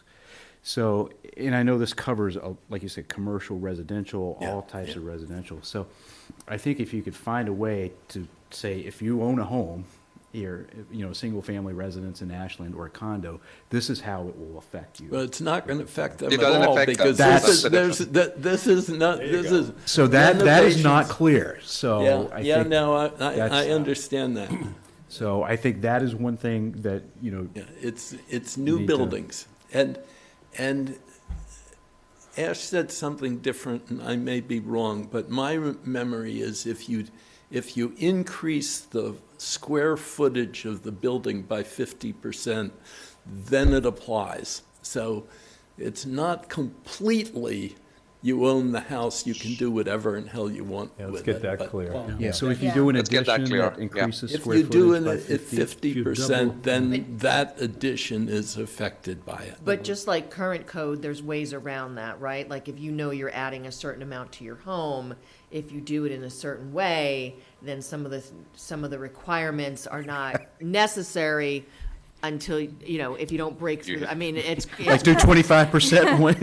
But no, it's how you do it, right? If you put on the addition and don't break through right away, then some of the new stuff that you have to do in the new part in your addition, you don't have to do in the old part. Yeah. I would suggest So- don't put that in the literature. But Let the homeowners figure What it I out. would say without- is make the information as clear as possible. Clear as possible. I think that's coming a lot.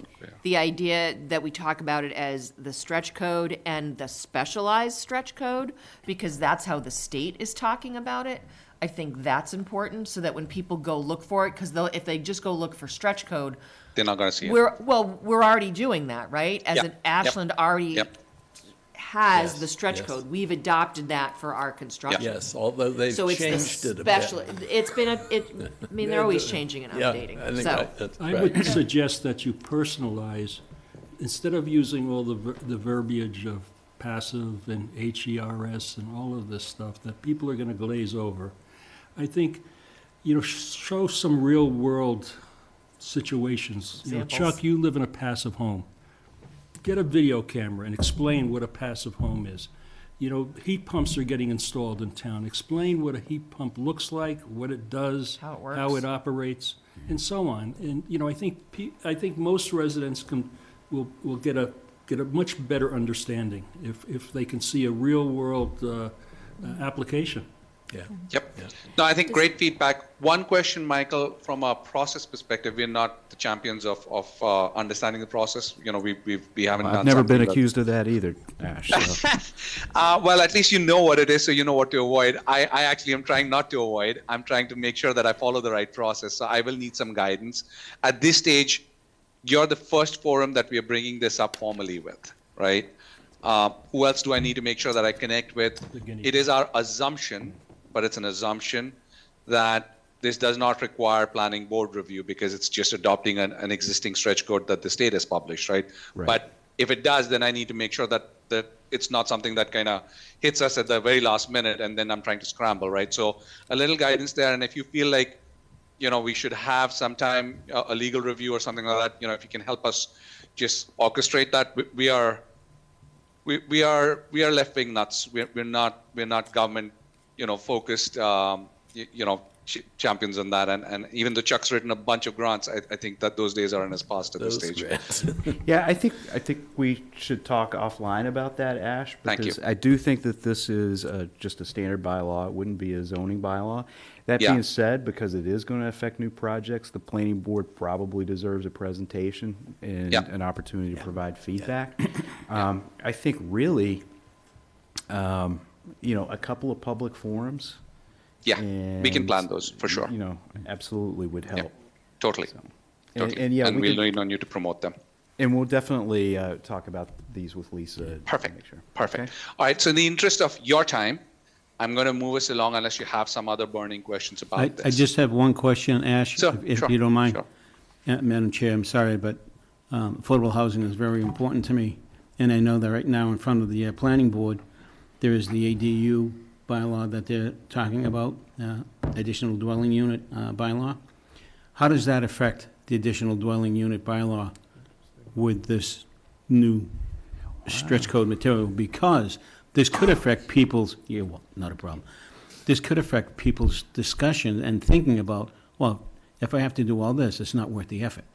Yeah, it's a good question. I'm not sure if that's going to be on this warrant, but I mean, just at the very basic, it sounds like if you do an ADU and it increases your square footage by over 50%, Right. You know, there could be some kind of I just like clarification through council, that's more than anything else. yeah. That's actually a good question. And Joe, that should the be, one thing I would say is that this is not going to be a lot of, you know, it's not going to be a big, massive change in the sense you're going to have the house better insulated. You're going to use, you're either going to have to wire it for electricity or you're going to use electric heat and hot water systems. But this isn't rocket science. And it's not, you know, yes, if you're a builder, I can imagine that you'd spend a lot of time getting the details down. But from the point of view of a homeowner, it's just not going to be such a big change. Let's hope not. But but Chuck, to that point, that's the majority of people showing up at town meeting are going to be those Yeah. homeowners. Yeah, yeah. And so they need to. Understand it. They need to be yeah. comfortable with this, and I agree. We can't do something this good. You know, when we start talking about gas bans, you know, and people start thinking we're taking the gas out of their houses, people get anxious, and it's not that. Right. You know. Okay, Anyway. Chuck, at this stage, I'm going to say you've made the sale, so you should stop selling. let's go ahead and, Thank you, Thank Ash. you. Thanks, Chuck. Because the more Chuck talks, I worry you, what Chuck. else he's going to throw out there. Not that there's anything to hide, and nor am I trying to hide anything. You know, pretty No. transparent, but still. You got the hook, Chuck. go ahead and move, you can go ahead and move on to you. the next part, Ash. All right.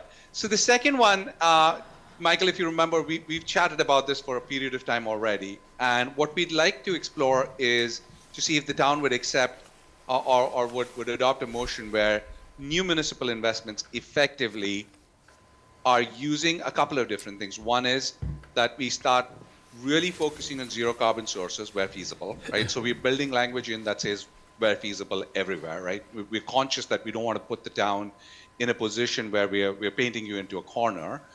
The second thing, again, Michael, if you remember, I've been an advocate and Chuck's been an advocate of total life cycle costs when making financial evaluations, right? So today it's sometimes hard to make the initial financial justification because typically some of these technologies cost a little bit more. We talked about it even in the previous Warrant article about how 1% cost extra, right? Where most municipal evaluation criteria has always been on what's my current investment and doesn't typically take into account the lifetime investment, the lifetime usage of the system, right? So it's really encouraging the change towards evaluating total life cycle costs, and we are trying to build in enough room for maneuvering where we're saying things like the existing fuel system, we don't require you to go change something that's working right now, right? So during the effective lifetime, obviously continue using it, but as we find ourselves coming to an end of a lifetime, let's make the priority to go towards a zero carbon source, right? And take into account total life cycle cost before we make any kind of a financial evaluation. And then I think at your advice, Michael, we'd also added in some language that said that the select board would have the option to make an exception, where it made sense. But to us, it's really important that when we are asking residents to take certain steps, that the town effectively be, a good role model. And it felt like this was an easy next step to take to kind of say, all right, we again know the technologies exist. The numbers work. We've already made 2 investments that moved towards this direction and found the numbers working long-term in our favor. So why not just make that the rule rather than the afterthought? So I'll pause there. Again, we've kept the article to be fair crafty right now because we are looking for review and modification by stakeholders before a final version's published. Okay. Yeah, I mean, I can just Go ahead, Michael. speak to the fact that we have discussed this, and they've certainly been open to feedback. I think, just looking at this, Ash, I only had like a couple of slight suggestions and changes, and I don't think too many of them are really consequential. I just think instead of Ashland Town Government, I think we want to put Town of Ashland, and I want to make sure that we put inclusive of Ashland Public Schools. I think that was the intent. Yeah, no, that's fair. That was certainly our intent. So that's a good call out. Yeah, and I think the only other question, you probably have answered this, but I just wanted to make sure, when we're talking about electricity supply, are you talking about our, like the municipal and school buildings? Not the, exactly. Yeah, okay. Exactly. And that's the reason why I put it in there, because I'm conscious of the fact that our aggregation program does use a version of renewable sources. Now, Michael, you and me have also chatted in the past about how we're using, tier 3 RECs, and all of the guidance is to move towards tier 1 RECs. And for those of you who don't know what a tier 3 REC or a tier 1 REC is, tier 3 RECs are effectively just carbon credits that you can buy from Texas, based on excess wind farm capacity that they have over there. And the right way that we'd love to approach this is that have local renewable sources of energy, right? Tier 3 RECs are seen a little bit as greenwashing. But separate from that, the municipal plan typically is not using any renewable sources. So that's really what we are focused on in this warrant article. So does the current, so question for Ash and for Chuck, does the new public safety building and the new Mendez School qualify under this bylaw? Would they qualify under this? If you put solar on. If we put solar on, which we are, we've got a contract.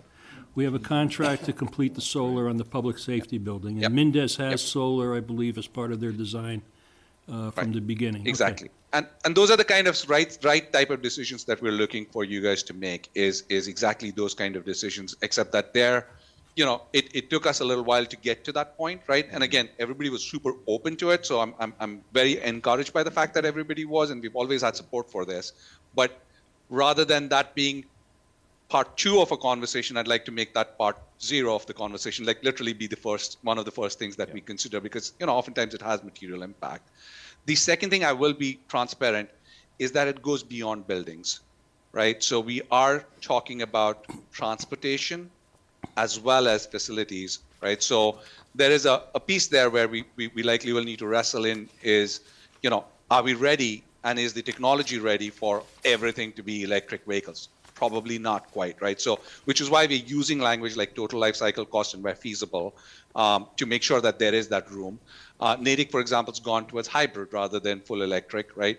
But they switched their entire fleet to hybrid. So again, I think there's gradations, but it's really about moving us towards, where feasible, go to carbon neutral sources. Where not, let's make sure we've done the math and made the right decision for the town, with a focus on being as sustainable as we possibly can. I guess I would also like to say, the select board has the option to not do it. Even if we pass this is always your option to say it doesn't fit in this.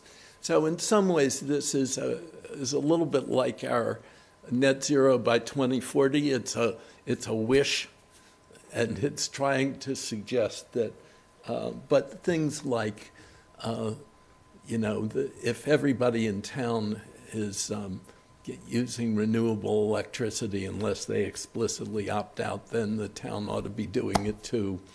That sort of thing is what this is about, and it's. I think it's a fairly modest change for the town. The one place I think we are going to have real trouble is with school buses. Both the legislature and the feds have put up money to change school buses to battery-operated electric school buses. But of course, we have the problem that we don't own the school buses. There are ways around that, right? I think right. Sam's already working on a grant for Connolly to switch towards, so if we get granted that grant, we are actually making movements. And actually, school buses is a great candidate to go electric because they have a defined route. They go, come back, and then they can be plugged in, like unlike some of the other, public vehicles, so they actually fit the mold quite well. But again, there are ways to approach that. And I think Terry might want to contribute if it's okay with you. He's also part of the committee. I just want to reflect back on, I'll turn the camera on too. I just want to reflect back on the conversation Michael and I had on this a few months ago. And Michael's concern was when it came to vehicles that we don't have the infrastructure, the charging infrastructure in place in the buildings.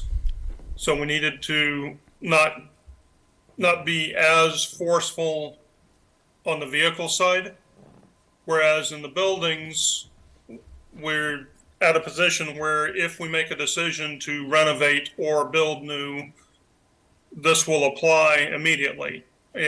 When we renew the aggregation, this will apply as part of, not renew the aggregation, I'm sorry, renew the municipal supply contract.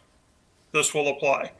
So with vehicles, it's aspirational right now. It's choose, as Michael worked out with the new police chief, to make the next vehicle a hybrid. New hybrid. Yes. So we recognize we can't do it all at once, but we need to start doing it.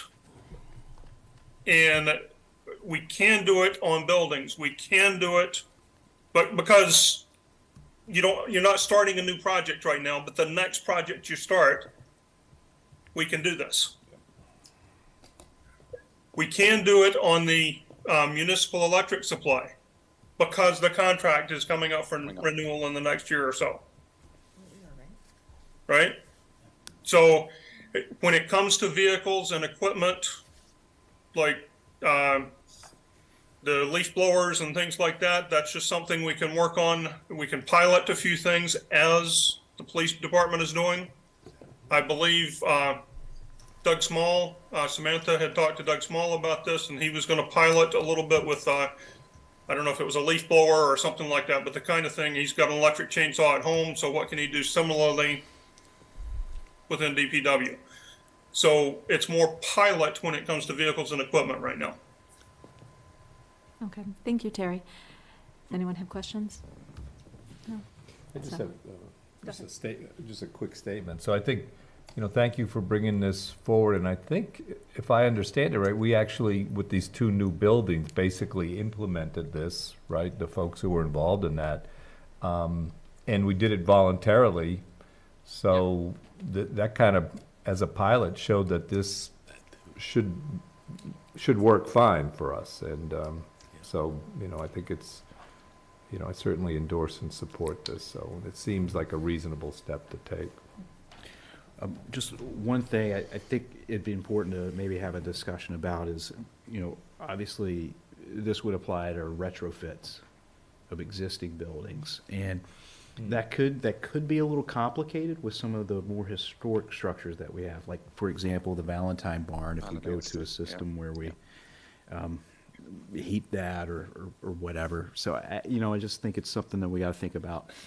So. Right, and to address that, I think I've used the retrofit word in the language, and if I haven't distinguished that well, I need to distinguish that well from a repair or a direct replace.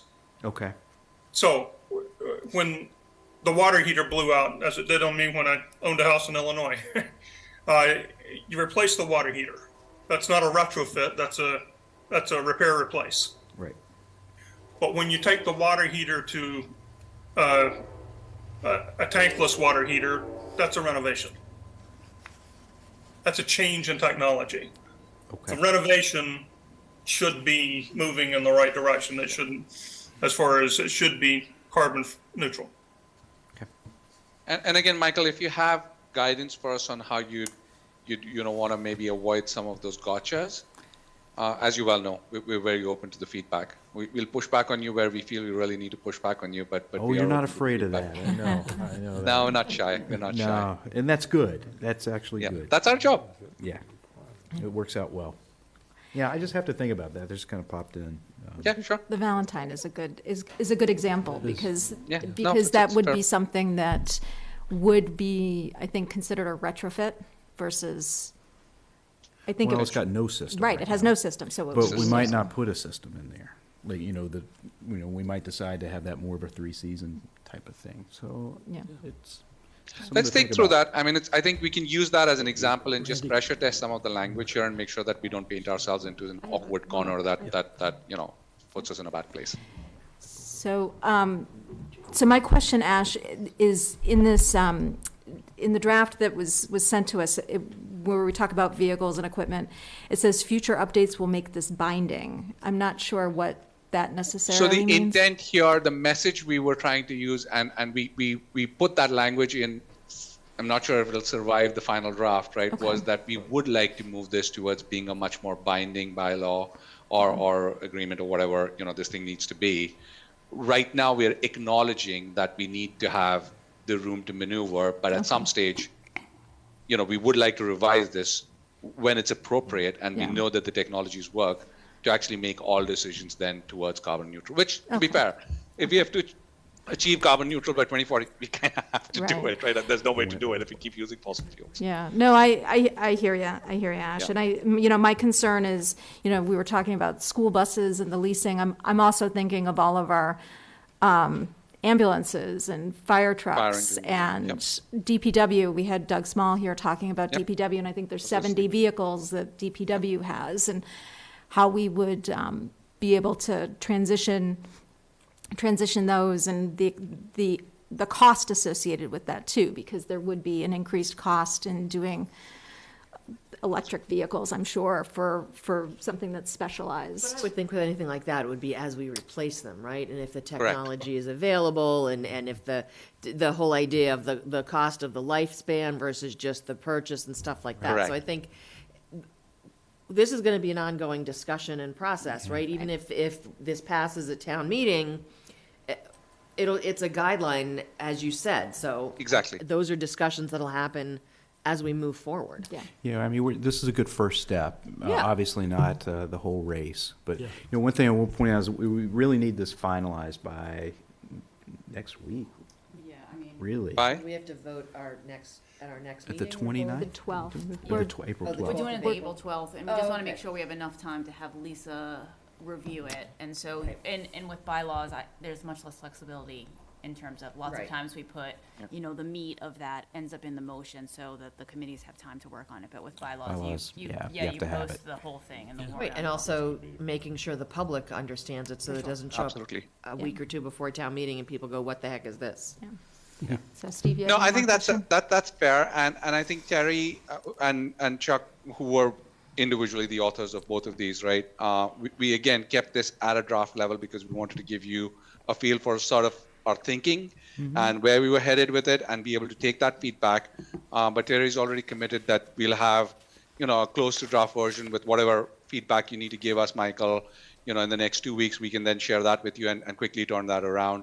I think the net zero stretch code one is relatively simple. It's simply us saying we will adopt, what the state has promoted out there, right? So that one to me feels quite easy to pull together into a final version. Okay, I think we have one last question. and Yeah, then we'll- actually not a question, and a good way to finish up. I just want to acknowledge Chuck and all of his advocacy with the public safety building. And, I don't think, Chuck, we would have gone that route unless you and Matt were part of that process. So, It was so good to have the committee.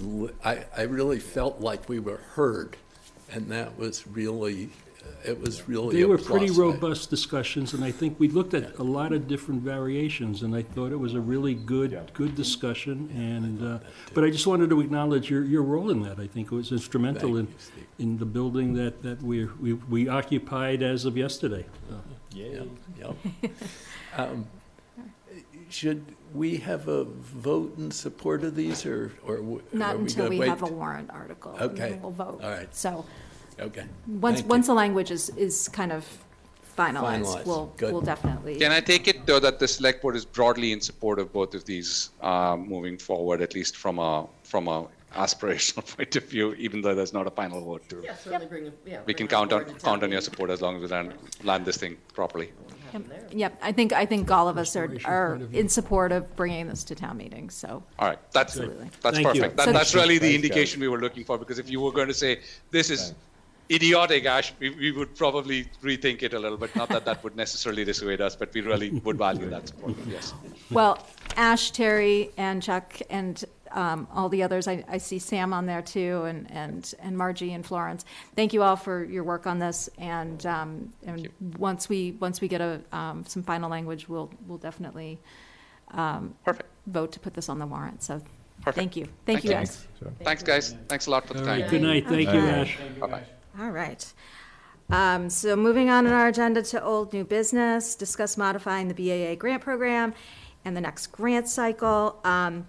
I had put a proposal in everyone's packet just to give everyone a little bit of background as to what our BAA grant program does. So every year, in exchange for all the work that our town puts into making the marathon happen in Ashland, the BAA gives us 22 marathon bibs that we, it's a combination of a lottery and some bibs that go to NORD, which is the National Organization of Rare Diseases. And in exchange for these bibs, runners pledge to raise $3,000 for the town of Ashland. And what that does is then that goes into the BAA runners account, and organizations, nonprofits put in for grants twice a year in our fall and our spring cycle. And Steve and Rob have served on the subcommittee to review all these grant applications, and this is like one of the best things we do. I love our grant program because we help so many organizations in Ashland, and it's not just big things, it's little things too. And so the fact that we're able to always support pretty much every request that comes through is pretty amazing.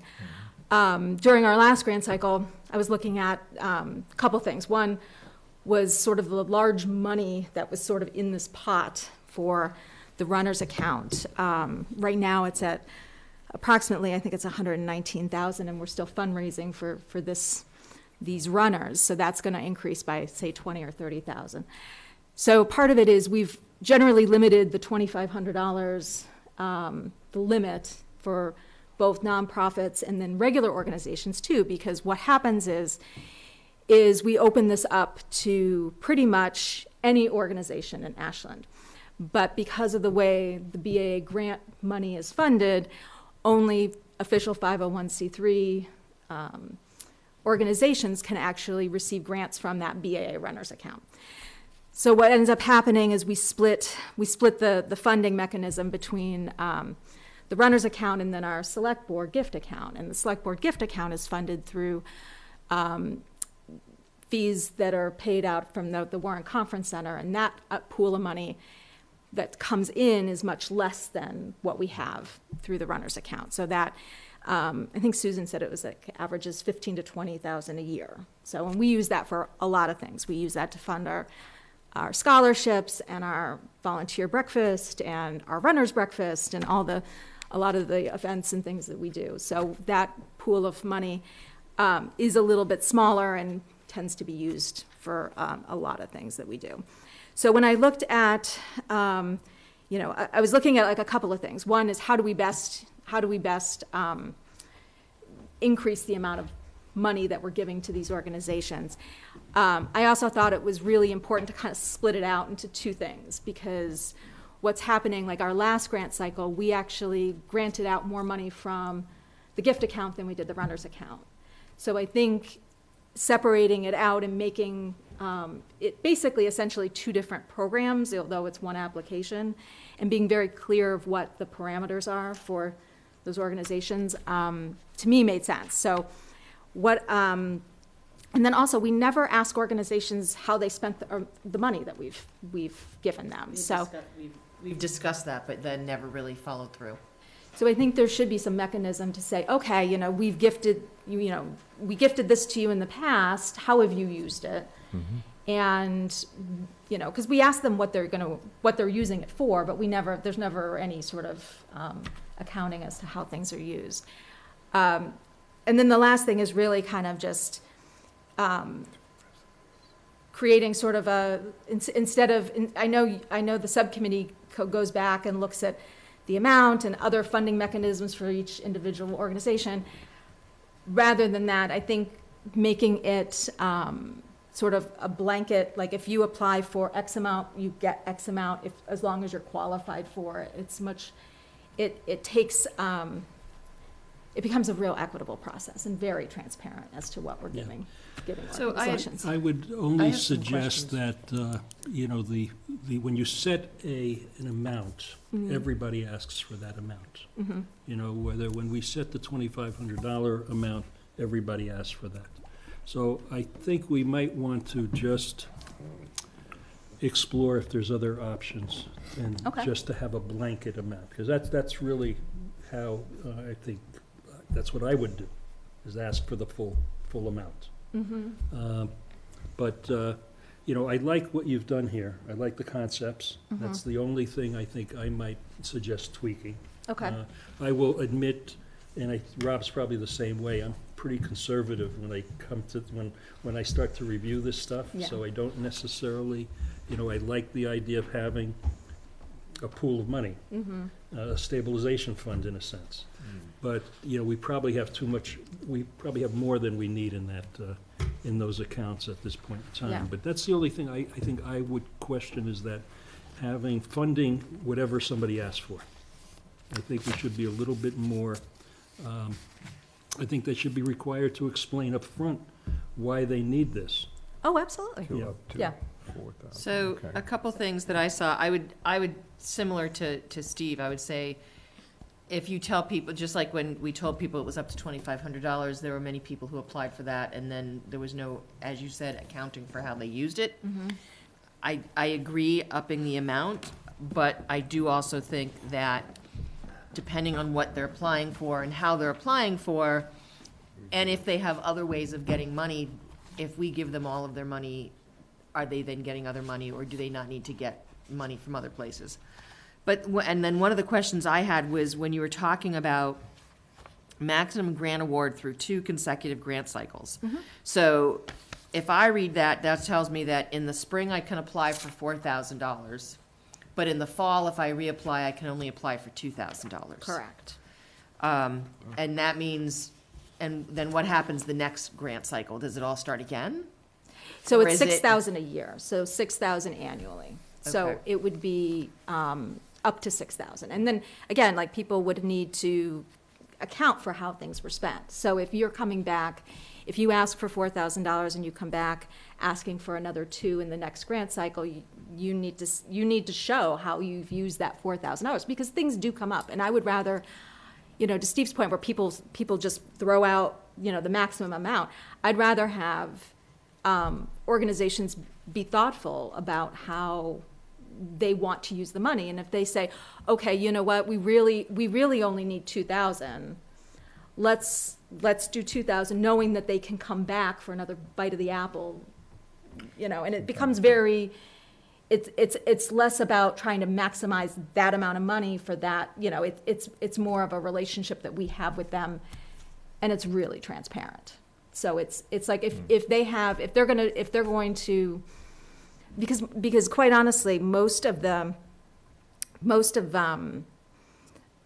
lot of these are the requests are smaller than $2,000. Some of them are $1,200, or some of them are $1,000, and we've always been really good about spreading the wealth. Yep. But I do think that we've been, it hasn't been I don't think we're using those funds to the intention of what they should be. To the extent that they Yeah. could be used. And I would say, if if this doesn't work, like if we get through this and we get through a year, like 2 grant cycles and this isn't working, then we change it.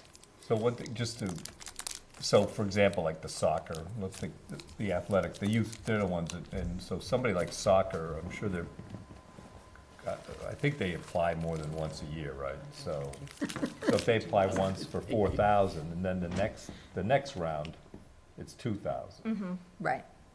And, yeah, they just, yeah, so that's the way it would work. But they would have to show us what they use that 4,000 Correct. for, and In order to- in order to be even, So as an to even be considered for the next round. And in addition to that, like we do with the scholarships, Right. Yolanda, if there are other venues that they've gone to and asked for additional funding, who have you gone to? How much money have you requested? How much money are you anticipating to receive? Right. We haven't done that Right. in the past. I mean, It's when we. tough though. We try to be- When it wasn't the subcommittee, I know we talked about where other Right. people, where they got their money from, and why are they coming to us? Why are they not going to the booster or something like that? right, So. right. So we have those Yep. problems. I also do like the fact that we're splitting it out. And I think on the form, we can make it very clear, if you have a 501(c), you can go for this amount, and if you're not, this is what you can go for. Right. But doesn't Susan separate that already? There's no description to the organization, so There's no it's, description in terms of, there's no separation in the Correct. application. It's all But when 2,500. she provides us with the spreadsheet, it is separated. there's some checkbox there that says, are you a 501(c)(3)? I was just gonna say, then that application. But I think if we separate it out, it's like, the BAA grant is Yeah. this for 501(c)(3)s, like, I was calling it like the Select Board Community Grant, which basically is what it is. And that would be, it would be a reduced amount. It wouldn't be the same level, because quite honestly, the funding is not the Yeah. same. Yeah. Right. No, I think So, you put together a good Yeah. proposal. I just have, so some questions on the nonprofit. So is that a requirement of the BAA funds? Is that why we do that? that's my understanding, is that there's, the BAA's requirement. So nonprofit. So then, and then I think at one place, Brandy, you said residents and nonprofits. So I'm just thinking, so here's what I'm thinking. We occasionally get proposals from individuals to like teach a class or do an exercise thing, and we fund it. So where would that fit into this? so that would be more the community grant, so which would limit it to, $1,000 for the first cycle in the year, and then they can come back for another 500. And are there any nonprofit organizations that have applied? A That lot were- of them. Yeah, we like have a who? lot. Like a lot of the youth. A lot of the youth sports They're all are nonprofit. nonprofits, They're all the garden, They're all nonprofit. garden club, Well, the, that's I what I think mean. even Dog like park, Green Up the- is. Well, that's what I you know, said. like That's, it's- no, I was asking, are there organizations that are not nonprofits? Oh, then? yeah. Like who? I'm trying to The remember. Lion, well, the Lions never replied, but they're a nonprofit. They are a for-profit. They are? They are not a 501(c)(3). yeah, they're not, they're not a Oh. 501. And So they're even the ones ones, even like, we supported the Ashland Public Library, and that's not considered a nonprofit. But the Friends are. The though. Friends are, but So if the a library or town- the fire department and things Oh, like that. so that they we've- would go into this $1,000 pool. Yeah. Yeah, So are we comfortable with that? that's a I question. think so. I mean, Because of the size of the funds available, Yeah, I mean- basically, that's the. there's, so an organization like the library, right? If they're going to put on a big program one year, whatever, 1,500 might not necessarily be enough to cover that. But the thing is it would really be funded probably through the Friends Right, I would think, organization. So, yeah. I mean, and for some of these, I think the library is a good example, right?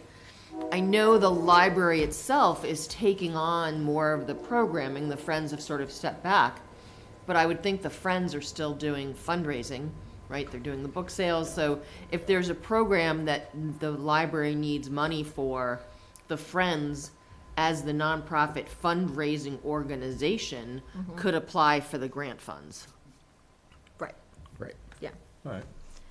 and I looked at other towns that receive BIBs too, because I wanted to see what other communities do, and like Hopkinton and Framingham, you know, they have where each runner runs for a charity. It's a Right. very different approach, and Yeah. honestly, I really like what we do. I really like our program, because I feel like we help so many organizations in Ashland, and so I think, but I feel like we need to use the money a little bit as it was intended, Up which to is. 4,000. The one thing I see with increasing the funding here, I know we have a fairly good balance right now, but I would see that if we increase the funding, at some point, we may need to increase the amount that our runners are raising. Well, the other Good thing, point. the other thing we look at is when we kind of go through, we pretty much have an idea, and I would expect whoever's doing it looks at the balance and says, Right, well, of what course. can we, Yeah.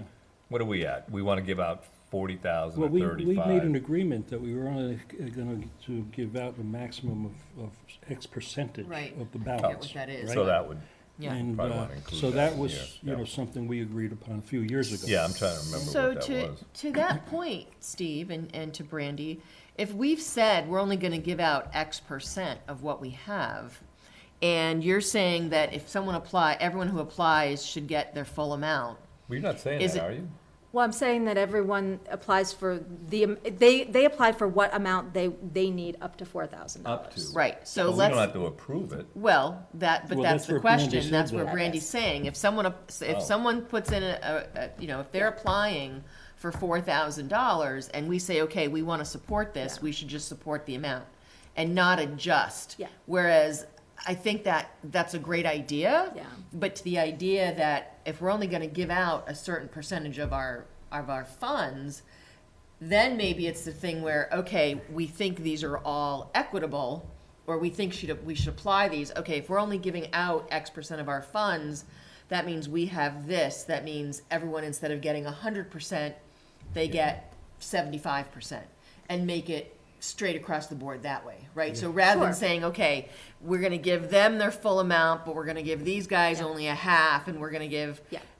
if we have a percentage that we only want to use, once we have that amount, and we look at who we're approving, if we get 20 things and we want to approve all 20, we then have to say, okay, we're only going to give 40,000 of the whatever, or 50,000, and we have this much money, then everyone, Sure, I it's agree with going to that. get a little, I I think think because that removes discretion, like we can't Yeah. value Well, one. I that's want what to Brandy's remove trying to do. discretion. I Oh. actually, right? Brandy's trying to because get away it's- from the discretion. So what did you because see? feels it's quite not- honestly, like, for the select board to be discretionary as to who gets what Yeah. is probably not as equitable as it could be. Well, But I- equity can because be it's defined in transparent. several ways. So our philosophy, and I think, my philosophy, and I think Rob agrees, is that we think everybody should be funded. Sure. And so typically, if you look at all of our recommendations, everybody is funded to a degree. The discretion comes in with the amount. And I think that, to me, that's valid, that's equitable, and that's one of my definitions of equity. Now, should everybody get exactly what they ask for? You know, you go to the bank, you don't necessarily get everything that you ask for. When you go to the Ashland Cultural Council for grants, you don't necessarily get everything that you ask for. So, you know, I think there's got to be some element for the subcommittee or the board to, you know,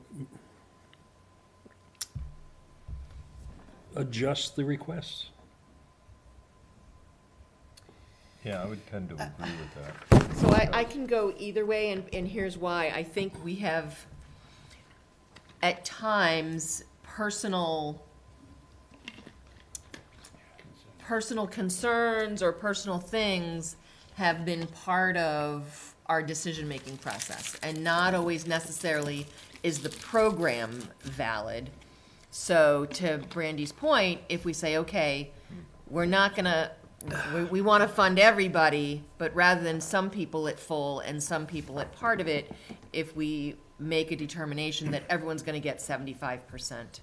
So But what I if could there's- also see yeah. the discretion, right? Okay, this, I feel, But again, that's where it becomes Yeah. personal to some No, extent. no, and- But what are our and- standards, though? What if are there certain standards that people have to meet? What if it's not a great proposal, or it's not something we want to support, or it's, I don't know, it's So something we're that's supporting, not we well we put support together? volunteerism. That's really what we're Right. supporting. Right. And we're supporting volunteerism in support of community activities and programs. Right. Somebody comes and part of their proposal is for a salary. And it's happened before. Right. What Right, do but we this do? would be, Pay someone to do a program. Well, No, that's for a the different- applicant gets paid to provide the program. What should we do? well, that's, Well, first that of all, to they're me in is that, not they're in that volunteerism. they're in that different pool, the $1,000. Well, whatever pool they're Okay. in, but why should we, is that volunteerism? To me, that's not. Providing a service to the community. So, You could agree or not agree with it, but I think my point is that we don't have any discretion under Brandy's proposal. Well, and I think to Brandy's point is, should we have that discretion, right?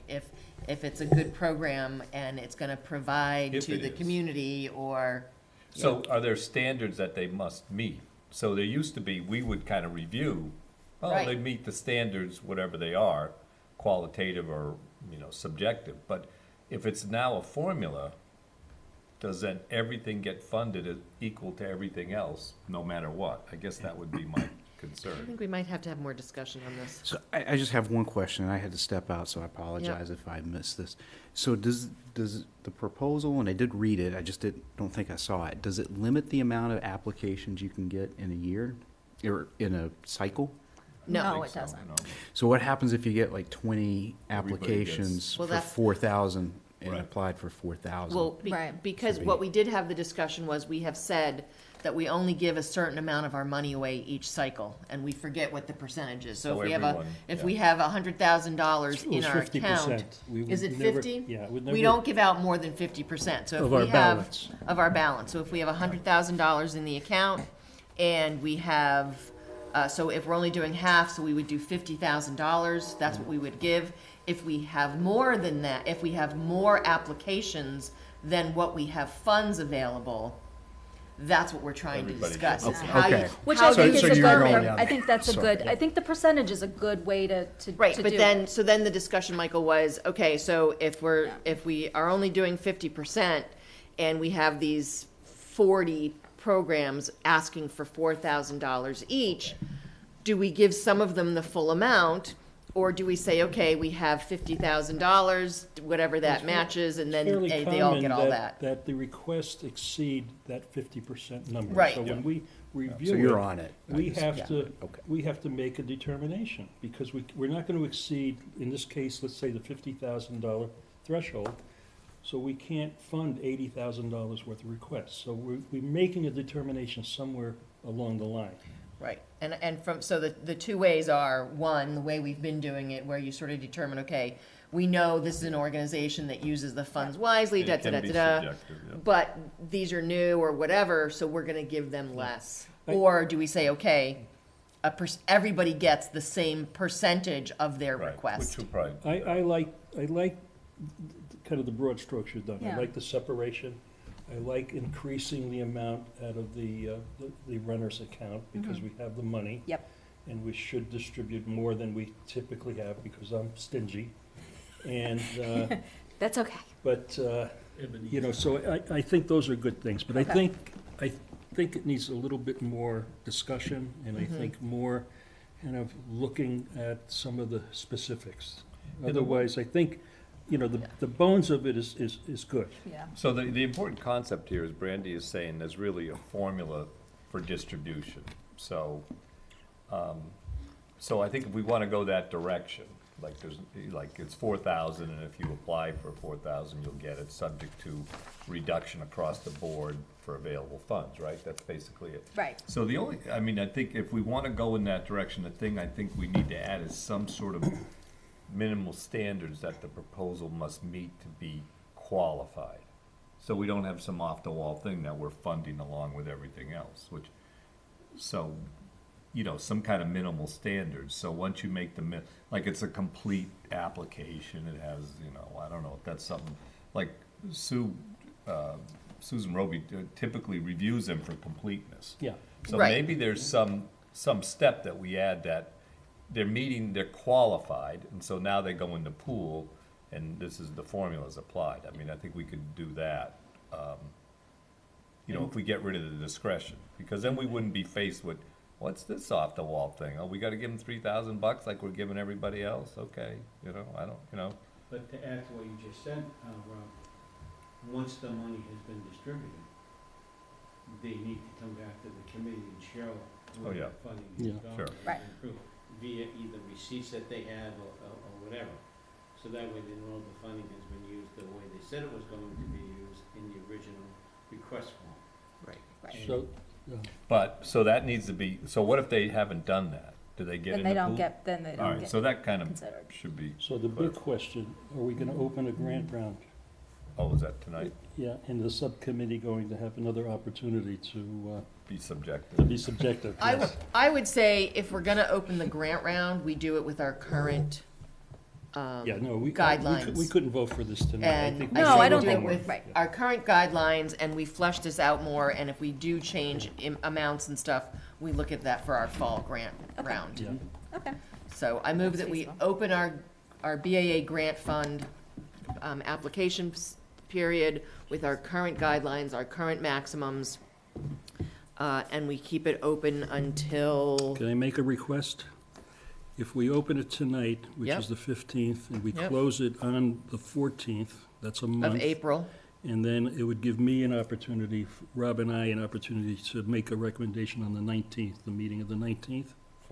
There is no No, meeting, there's on no the meeting April on- 12th is the next meeting. 12th, and we may end There up is no meeting meeting, on the 19th. Oh, okay. we may end up meeting on the So we're not 26th. meeting on the 26th. 5th, just on No. the 12th? No, we're meeting on the 29th of March and Okay, the and then 12th the of April, Okay, with possibly the 26th. and possibly the 26th of April. okay, so we could still make a recommendation, Okay. right? And it'll get under the wire for me. Okay. For when, what meeting? Well, with the next meeting, whatever that next meeting is, you'll have a recommendation from the Right. from So the we'll subcommittee. we'll open up the grant cycle to be open Today. till April 14th, Yep, Oh, okay. and then the subcommittee will meet. And then we can, you and and I can. present, right. and if not, if we don't do a meeting on the 26th, we could at least get it from Yeah, you'll Rob. have Okay. the. Yeah, the recommendation and review. Okay. Okay, Okay. makes sense. And I would also say, I was gonna say, seriously, see, Well, we look at the like, 50%. if you look at the requests that come in, I would say, look at it with a perspective of, we have these funds available. Yeah. Unless there's a real reason that we shouldn't get to to what the request One thing I would is. ask is that we have a very distinct separation between the two areas, the nonprofits and the others. So I just want to put a question to Michael and Jen. So Susan's not here, she's not back until I think the 20-something, of March. 27th, I think. It's a while. Yeah. So does Diane have the ability to When did we close the grant? 14th. Shared put this, to get this up on the website and make sure it's out and that that we publicize the fact that the grant process is open?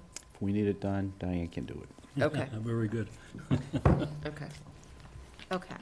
good, I'll thank put it in you. my So we update have, as so we well. have a motion to open up the BAA grant cycle. Is there a second? Second. All those in favor? Aye. Okay. So we will open up the grant cycle with the current Current guidelines, program, and then we'll come back. Revisit it. Yeah, yeah. So, And okay. you realize you can always, when we make a recommendation, you can always change it.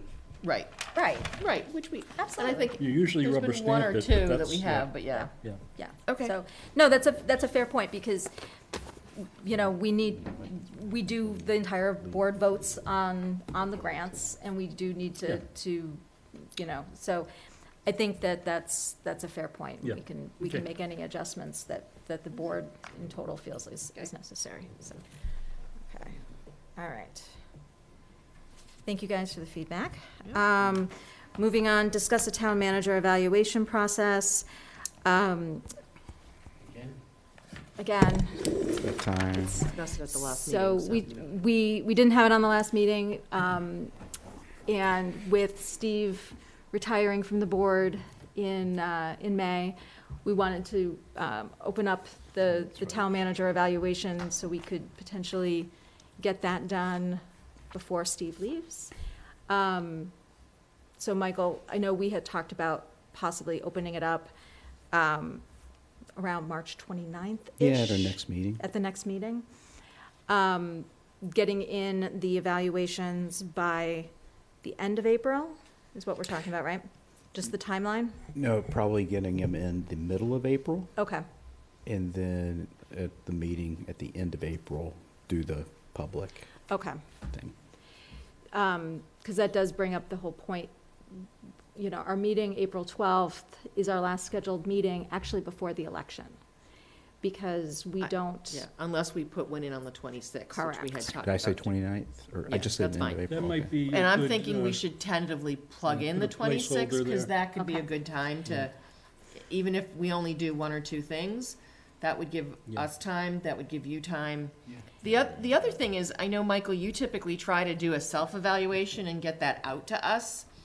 You've been saying that there's a lot going on. I mean, I would be comfortable with saying if you can't get that, or it's not as fully fleshed as you usually do, get us what you can, and then Okay.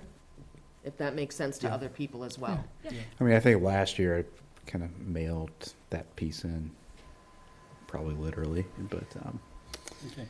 yeah, Okay. I'd do it Yeah, again. that'll be good. Okay. So, All right, so we'll plan to have that, we'll tentatively plan to have that meeting the last Wednesday in April as well, So, the 26th. the 26th. Yep. Mhm. And when would you like to have our evals sent to you? probably like middle April, you know, when we Okay. can sit down. Say and- the 15th, Yeah. Okay. Okay. April And you'll have 15th. Diane send the link for the forms? Yeah, did we put the last form? We did, we on? did a Yeah. Google, we did a Yeah, Google they were form. all online. I remember the legal one. Okay, Yeah. Yeah. great. And just reminder, what was the timing of getting the town council's evaluation back to you? So, by the end of this month, Okay, perfect. so that way we can have Lisa come to our meeting on the 12th, Okay, perfect, thank you. so. Are you meeting with her individually with Michael? Yes, that's the plan, is to meet with her before. Yeah, before. so we compile everything. Brandy and I sits down with her, Yep. has a discussion, goes over it. Have you confirmed with her that she's able to come to our Yes. 12th meeting? Okay, awesome, thank you. It's gonna be a busy meeting, right? Because isn't that when the legislature's coming too? Yes, they're coming that. Yep. Yep. Really? Yep. Give us an update. We need an update. Okay, unless anybody else has any questions. Nope. Review and approve the common Victualler process. At our last meeting, we had a discussion that this would be for new applications going forward. We had put the suggestion into the procedure that we have in front of us, that standard operating hours are 5 a.m. to 11 p.m. Anything outside of that, or anything outside of those requested hours, or the applicant would be required to come before us for approval. I think at this point, unless anyone else has any, Just a question. Yeah. I'm totally fine with this. My only question is, and I was looking at a map of our commercial districts and tried to see if there were any situations potentially where we'd be bumping up significantly to a residential area with the 5 o'clock timeframe. I don't think there is anything that I saw that kind of stood out. So, I mean, the fact is that we've got tons of businesses that open at 5 o'clock in the morning. I mean, that is. And Yeah, the fact is, in Ashland, there's, it very much, I don't want to say practically all, but a lot of businesses are within residential yeah, areas. they are. So when they do, you know, I'm thinking of Seasons, they open up at 5 o'clock. They're in a residential area. Tomorrow's. Oh, right. That's Yeah, residential. there's too many. So I'm good with this, you know, Okay. 5 to 11. You know, and I wasn't here for that discussion, but it sounds pretty straightforward. But people are, to your point, are are okay with this 5 to 11 in terms of impact and Well- these are basically what, food establishments, pretty much? They're all Restaurants? food, yeah, so this is not Food construction, service. it's, gotta Convenience let stores or- residents know this has nothing to do with construction projects, these are coffee shops typically and convenience stores that open early, Yeah, And restaurants, some I would restaurants, imagine, yes. Right? yeah. And we typically, for most restaurants, we generally are at 11 o'clock already, right? Right. Yeah. These, based on what we reviewed at our last meeting, these are hours that are typical for restaurants. Pretty common. And that's why we said that, we felt that if they were going within these standard hours, we would continue with the process of not having to come in front of the select board. So the only thing I would recommend with this, and I'm not quite sure quite what the wording should be, is, it should state something, because it says in number 1, they're issued by the select board, and then it's approval by the select board. If you read this, it's all approval by the select board, so I think there should be some wording in one of them that says, and I think maybe number 4, if you are requesting hours outside the standing operating hours, you are requested to appear before the board for approval, That's because yeah. otherwise it's still not clear that we have to actually see them. Right. So that would be my. Good one. If you are requesting hours outside of the standard operating hours, you are required to appear before the select board for approval. And I think also number 1, now that I'm reading number 1, it says every food service establishment with the capabilities of cooking, preparing, and serving food. Now, I believe stores that sell food, let's. We'll make sure it's consistent with what the Okay, law so- says. Right. Okay, so a convenience store, in other words, has a common vic license, Does it? I believe so. yes. Does it, like Because Shaw's? sometimes they sell. Well, I think we approve them every year, so Right. Lucky Farm, we approve as a common Yes. vic, Yeah, right? so. Okay. All right, that looks good with Okay. those, Thank you. changes, I guess. Do we want to vote to approve this as Yeah, amended? I move that we approve the updated application process as amended. Is there a second? Second. All those in favor? Aye. Okay, that passes 5-0. We're good to go on that. You're welcome. Moving on in our neighbors agenda, bothering me, so- discuss and vote on the Middlesex County Retirement Board request for one-time payment for retirees. I'm turning this over to you, Michael. You don't, this is so straightforward. Pages and pages of confusion. Pages and pages of stuff. So It was I'll try to amazing make how it much as stuff it was to simple read. and as quickly as possible. So to go above a 3% COLA increase, any retirement board within the Commonwealth has to get approval through the governor and through legislation. And so that has been done. So the governor signed last year legislation that allows communities within the retirement system, or I should just say retirement systems, to go from 3 to 5% on their COLA increase for FY23. So what does that mean for us? So Middlesex County Retirement System is made up of many cities and towns. Middlesex County is the largest county here in Massachusetts. And to make this effective, let's see, 2/3 of the communities have to vote to accept this. And in cities, that would be the mayor and city council. In towns, it needs to be the select board. There's also a couple of different other considered local government units that have their own process as well. But anyway, that is what the Middlesex County Retirement System is proposing. So this would obviously have a financial impact. And for us, for the town of Ashland, that impact would be $40,000 when it starts the first year. That's based on current actuarial assumptions. And so Middlesex County Retirement has advised us that that would not go into effect until 2029. So even because it's really interesting the way they're doing it, because so our pension assessment consists of 2 different payments, right? So it's the payment to our active retirees, our current retirees. And then there's also a catch-up payment incorporated into that to help with our unfunded liability because we're scheduled to have it closed by 2036. Our unfunded. Nope, this is the OPEB is different. No, we have Middlesex County Retirement, and I think all retirement systems have an unfunded liability. So they were required to have it fully funded by 2040. Middlesex County Retirement has decided to have it fully funded by the year 2036. And the way they have scheduled it out is for, from this fiscal year moving forward to FY29, I believe it is, or fiscal year 2028, I should say. It was going to, that catch-up provision would be 6.5% per year. And then again, that would be added on to our pension assessment. And from there on out until the year 2036, it would be 4% a year. And so the way Middlesex County Retirement is proposing to fund this is in 2029, instead of doing 4% per year, continuing with the 6.5% before. And so that's for the whole retirement system. That equates to hundreds of millions of dollars for the whole system. Mm-hmm. For us, it equates to $40K.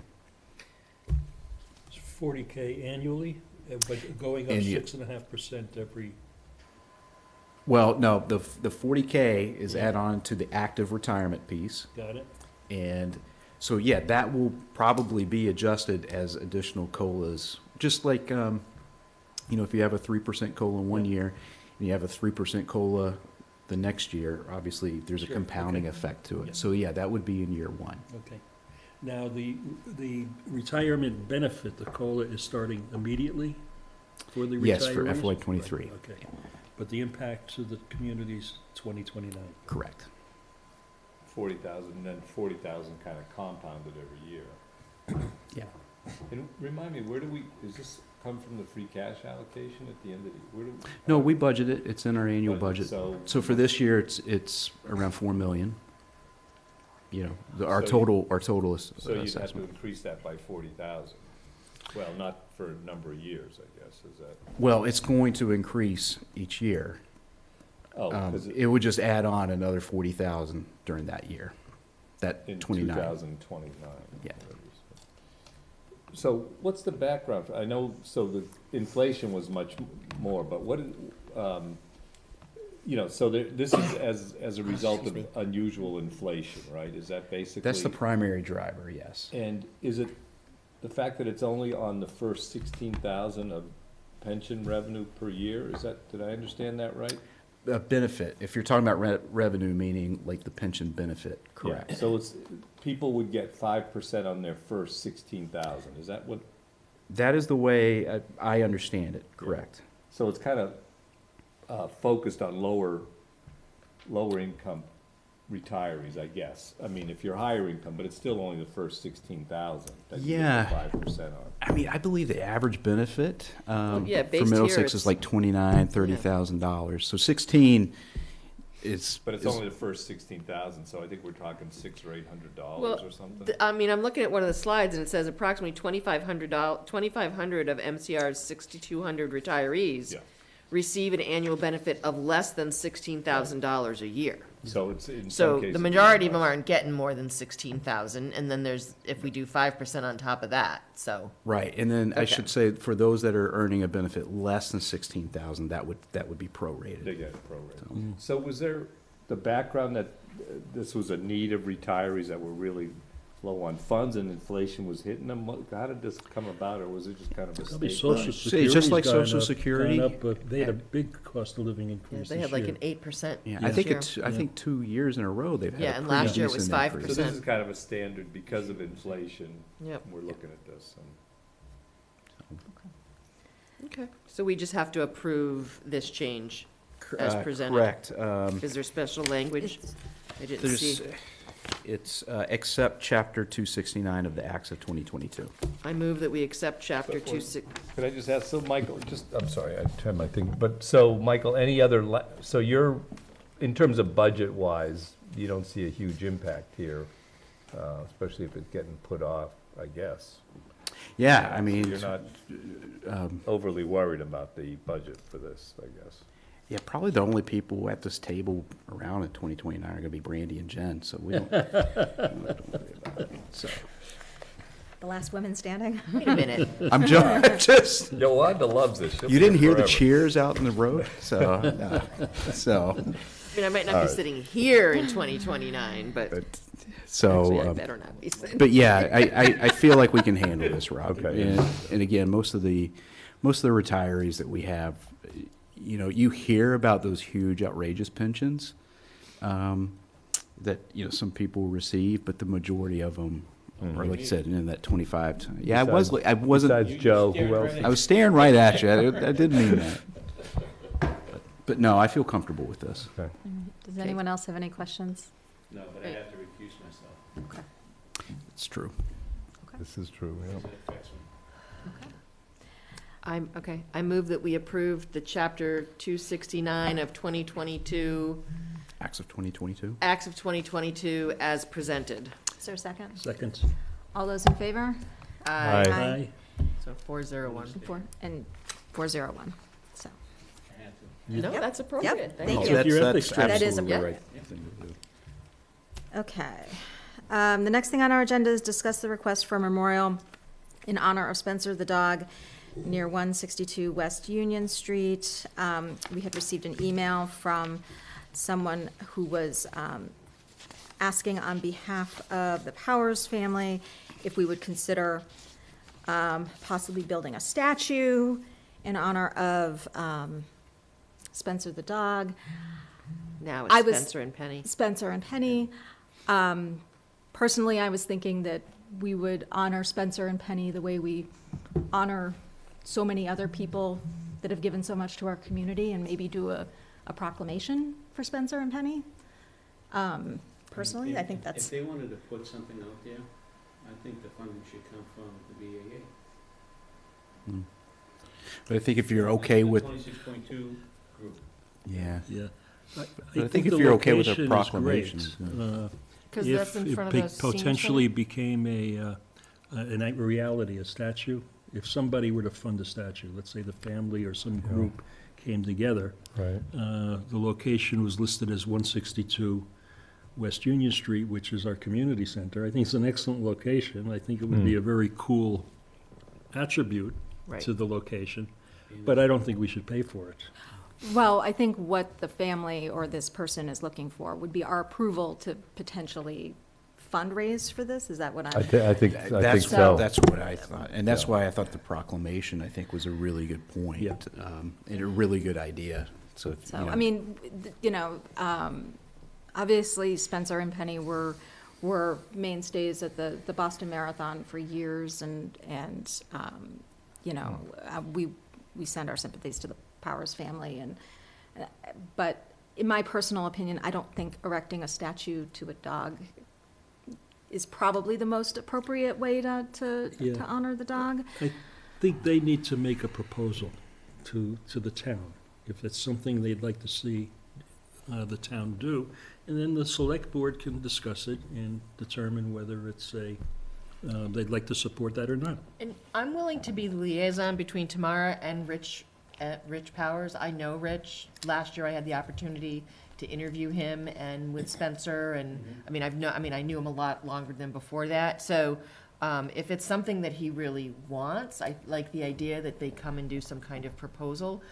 I agree with Steve. I think the idea of having it at the community center as something that would bring people there, and as people run by, it's close to where they stood. But yeah, I don't know. I mean, we might, depending on how much it costs, we may decide from our selectmen gift grant to give some money toward it. That's where I'm at. But I'm not in support of a statue personally. I think Okay. I don't think it wasn't an Ashland family. We have so many people that give so much of themselves to our community, and I would erect statues to so many other people ahead of a dog. Good point. That's what I'm saying, So- Madam Chair, that money should come from, the 26.2 group. Yeah. You know, Well, I think, they're that you know. strong-willed about wanting Well, I don't know if it's. Joe, I don't think know if it's, 26, I'm not sure the 22. money's the question, because I think these don't- people are gonna fundraise. Oh, I think they're looking. I truly believe that if we say that it's fine for them to put this on in front of our community center, They will they're do gonna it. be able to raise money like Yeah. that. The number of people that I think were touched by this dog, and I agree, Brandy, there's been a lot of people and a lot of things that have happened here in town, and even though they don't live, I mean, people all associated them with Ashland because Oh. because people saw them in Ashland. Right? When we were all reached out to by the reporter, they were like, oh, this, the Ashland dogs, Spencer and Penny. And I said, well, they don't live in Ashland. That's just where they sat. Yeah. That's where people associated with them. I mean, I would rather see, like, if we do move forward with the dog park, doing some sort of plaque or something at the dog park and in memorial of Spencer and Penny. I don't personally think a statue is something that I personally want to support. I'm not opposed to the statue. Again, I like the location. I like the concept of it. I think it's a unique quality. I think if you go down the marathon route, there's a number of statues that have been installed over the years Along the way. that just commemorate the marathon as just, a big, a big event. So I personally, if they came up with a concept that I thought was acceptable, I'd be supportive, potentially. Gonna just, I didn't experience this dog or these people. I never ran the marathon. I mean, but I think, and I certainly understand what you're saying, Brandy. But I think it is important to, like, this group of people that experienced it, and the marathon has its kind of special presence in our lives, whether we participate or not, and I guess I'd be willing to entertain this, if they came up with something that seemed appropriate. And I guess to Steve's point, there are a number of kind of memorials or markers, and so I guess I'm willing to, it's not something I'm personally emotionally involved in either, and, so I understand what you're saying, but, I'm willing to entertain it and give these people a chance to put up something that would probably be kind of a fun thing to have there, I guess, to commemorate. Other than some of our runners, I've known people who have run, like, who didn't know about Spencer and Penny, and then when they, saw them, they stopped, because here was this dog with the flag in his mouth, and Yeah. I mean, I don't know how many of you followed them through the pandemic, but they started within a couple weeks of the pandemic putting out their pup dates. And I know a lot of people who not just locally followed them, and I mean, if we don't feel like we want to put our money, I mean, I think, to Steve's point, I think having it at the community center, I hear what you're saying about the dog park, Brandy. I think maybe, but that's off the marathon route. Yeah, this is a I think the marathon. idea here is, if they can't have the real Spencer and Penny sitting there, if they can have a statue, for a lot of people, that would mean a lot. So I guess the message to them is we're willing to entertain this. Yeah. Well, I am. All right. So- Right, I think, a proposal and a presentation and a what would it look like, and, Yeah, until such time that, I'll Yeah. hold off on whatever, until I see it. I don't wanna give anybody any false hope. So Yolanda, if you want to reach out to the yeah, family. I can reach out to her and to Rich and go from there. Okay. Okay. The next item on our agenda is discuss the Department of Housing and Community Development Action Plan for MBTA communities. Yeah, I wanted to update the board and let you know that was accepted and we had received notification. I believe I included that. Yeah. So, so far, as of now, we're in compliance with the MBTA communities. Obviously, part of our plan is over the next 2 years to talk about, potentially changing zoning to be in compliance with that, and we have a due date of 12/31/24. And that doesn't mean it has to be developed. So, it's just zoning. Did we, I'm just trying to remember, so we we did determine that we do need to change some zoning. Is that, Yeah, Peter lays it out in this, the action plan, there's, that action plan? yeah. Could we have Peter or, an update as to what those, because we haven't seen that actual action plan? When I found it under the MBTA Communities website, Okay. and they have a listing, it sucks. If you could send out the What action it plan, does, Michael, that'd be great. they've got every community in Massachusetts is listed on the website, but you can't go to a specific one. You've got to scroll and scroll and scroll to get to your community, so, Yeah. but it's there. If I Maybe- remember, it's pretty generic. It is pretty generic, but it does talk about, there's some of our districts are easier to do than others. There's more zoning involved than others. I have a couple of questions here about this process, because first of all, the Attorney General weighed in today about the MBTA Communities Act, and she said the law states shall have. And she said that anybody that doesn't comply with this law could be open to legal action. So that's number one. Number two is, the MBTA itself just came out with some projections of what they're calling the new normal. And I don't know if you're a T guy here, so I'm looking to you to give us some data. Follow up, but I don't. But, No, the new normal in terms of ridership. in terms of, but across the whole system, but the Yeah. commuter rail, that's what we're concerned about, the commuter Yeah. rail. So they're looking at this new normal, and this program was predicated on this whole environment that existed pre-pandemic and so on. So, is there a disconnect now between the number of units that they say we have to have as a community related to the new normal ridership? And then, I think there's strength in numbers, and all of our abutting communities are, basically in the same situation we are. They have to provide an action plan as well. And, I'm wondering if there's some synergy here between Ashland and our abutting communities in terms of lobbying the state for what I think is an unreasonable, unfunded, mandated situation here.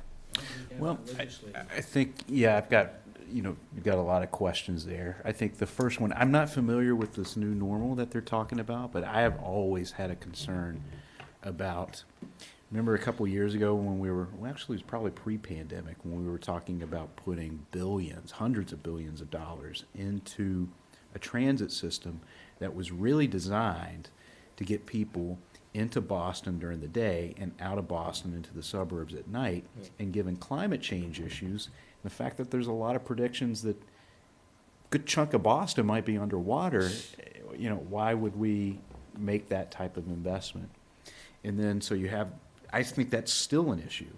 Well, I think the other issues, though, are the fact that you've got, more and more hybrid style. It's not fully remote work, but hybrid work, like Brandy. Brandy goes in 2 days a week and works from home 3 days. So that's the other thing. So you might not have the office space in Boston that you have right things are now. changing. And then with the climate change issues, but then you also don't have people going into Boston as much. Right. If that's the new normal that they're talking you about. still Well, the have new mass normal is transit needs. we don't know really, as far as it impacts us, what the new normal is, because, if they say, and I think the article I read was like the MBTA commuter rail was only gonna reach 75% of its prior peak. Okay, that's 75%. I visually, when That's you still go a fair by our amount. parking lots, there isn't 75% We're of about our parking 50. lots. What about Yeah, 50, I would say? I mean, that's a or big, less. that's a big question. So- A so the much one more question this holistic is question trying- to answer. This is trying to resolve is housing, right? They're saying we need more housing. Yes. To your point, might we need to shift it away from transit? But I would say if we're gonna build housing, it's better to have it near transit. That's right. I don't right? think that's Then, changed. I mean, No. the need for new housing hasn't changed. where that housing might need to be. Well, that's the whole Maybe, but premise. not, maybe not, Yeah, right? but the fact is, Ashland has generated a lot of housing over the last period of time. Now, you know, you can be next to a train station, I get it, but not, you know, it's not always feasible to be that. But as long as you're having accommodations to get people from here to there, you know, that should satisfy, you know, the kind of transportation movement of people to work, residents to work. You know, there's a lot of moving parts here. Yeah, get that, I mean, but, I you know, think go ahead, I'm sorry. I was just gonna say, it seems to me that there's, you know, that there's lots of pressure being put on small communities, and the capacity to absorb this additional requirement, I think needs to be, we need to find a mechanism to push back. So your mechanism is going to be your legislative delegation. When they Yeah, show but I up think here. if we're in concert with our abutting communities, if we're working together, right now, there's 4 communities that are fighting this battle by themselves, independently. They're gonna get nowhere. They're gonna get legal action from the Attorney General. But I think if enough communities coalesce about this, you know, maybe there's more of an impact on our legislative team. So that's- I yeah, you're can gonna say that this has been discussion as part of our Metro West Regional Collaborative, so 9 communities, including us, so Holliston, Sherborne, well, Sherborne not yet, but Holliston, Framingham, Marlborough, I mean, they're all impacted, Southborough. So everyone is complaining about this. So that is one mechanism, and we've already started from that perspective, saying unfunded and things like that. So I think as this goes further, that discussion will continue, Yeah. and certainly including MAPC. But again, part of the big thing is, and not just, you know, the legislature, but a lot of people in the state say we need more housing. Right. So that part, no matter what the new normal is in regards to where they're living or how they're getting from job to job, we still need more housing. Well, a couple And things. we're Right, I mean- providing more housing. We have, look at the projects that have been approved. We are providing, we're doing our, It would be we're doing our interesting- role here. it would We're be providing. interesting to How see, many though, units, if we Michael, have created- have we provided over the But what last? you Have say, we Steve, I created still the same think- amount of housing in the last 10 years as we did the 20 years before that? Well, we're still. Well, I don't know. I will say that between, you know, 2010 and 2020, obviously, we increased our housing percentage, I think, by 1,000 units, so 6,500 to 7,500. The only community that produced more from a percentage standpoint in Metro West was Hopkinton, and that was because of Right, Legacy Legacy Farms. Farms. And we've permitted 500 units since then. I do think that we have provided a lot of housing.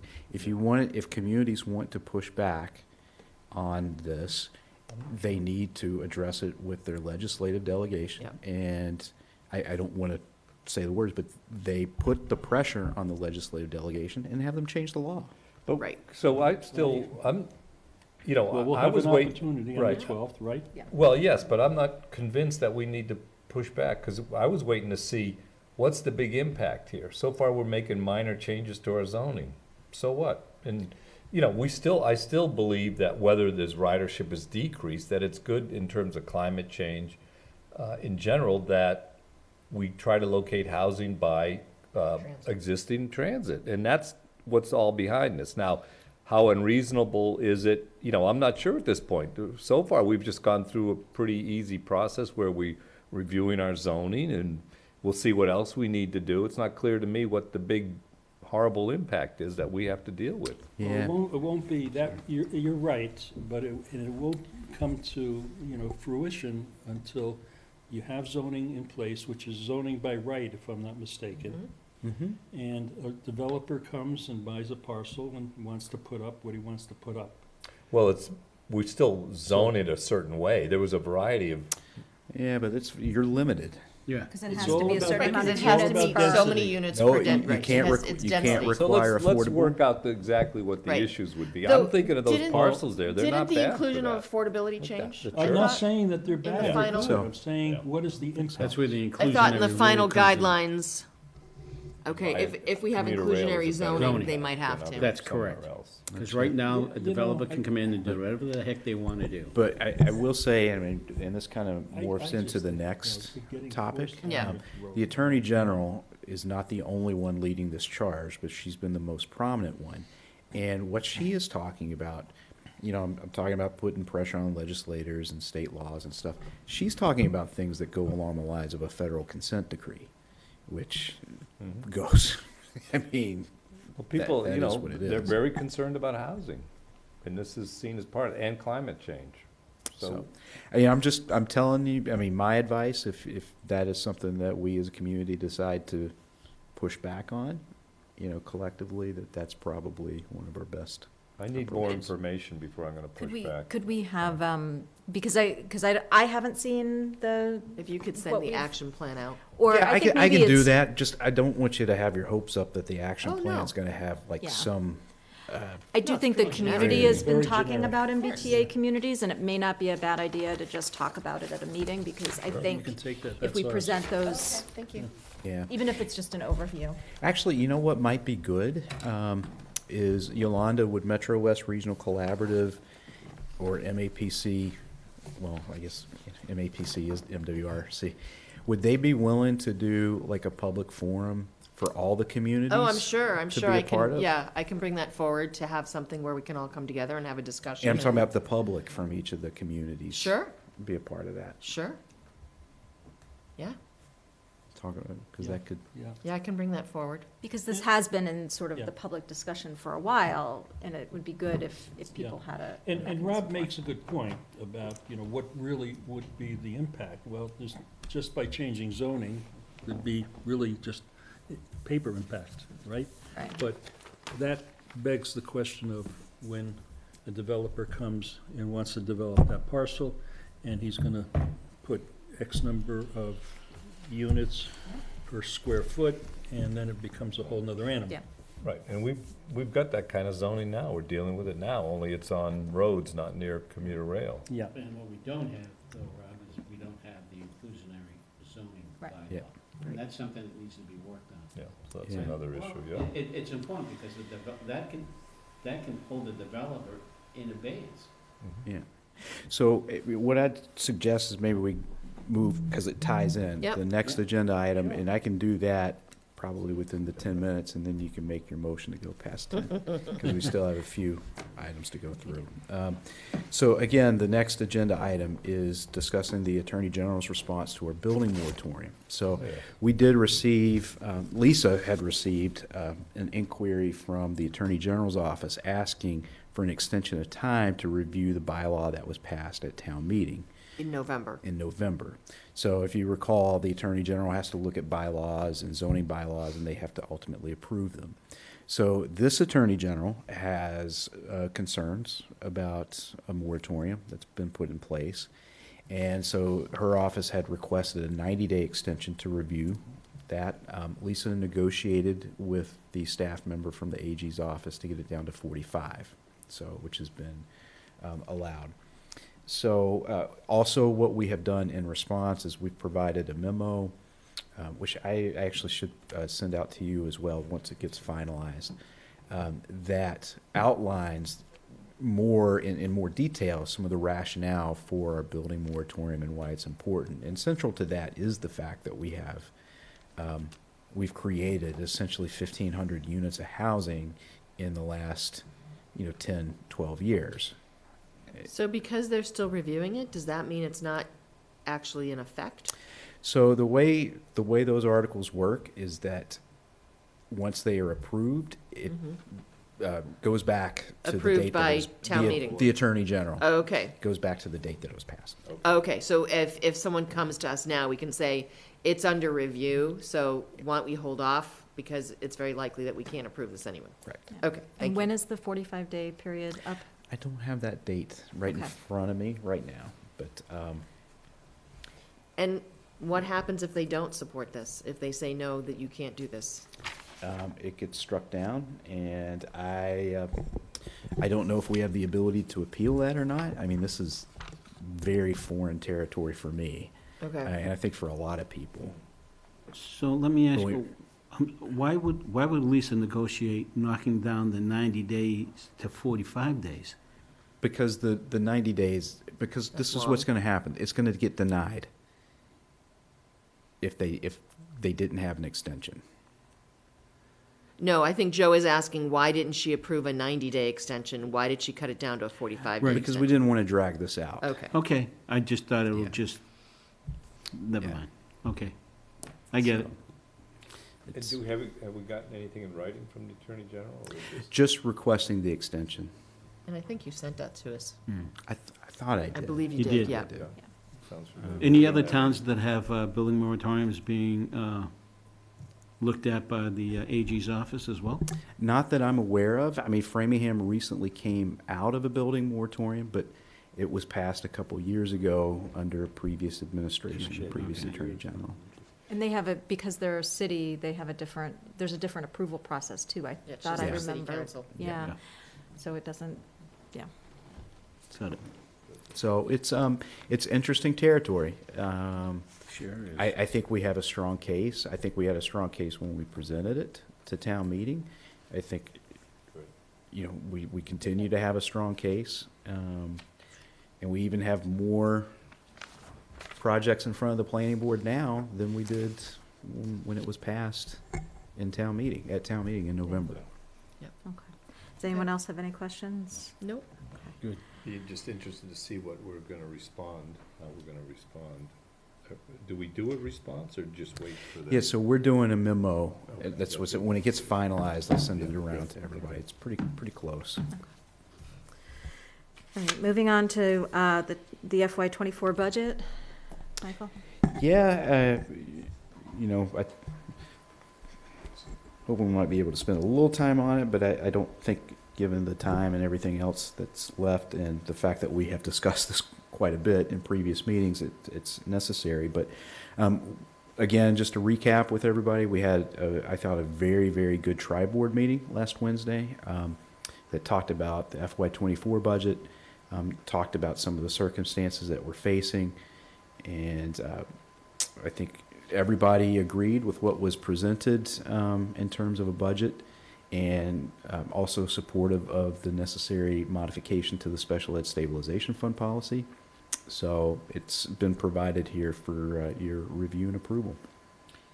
So, couple of questions. We're gonna have to approve the town meeting warrant article for the Special Ed Stabilization Fund before we can approve the budget, correct?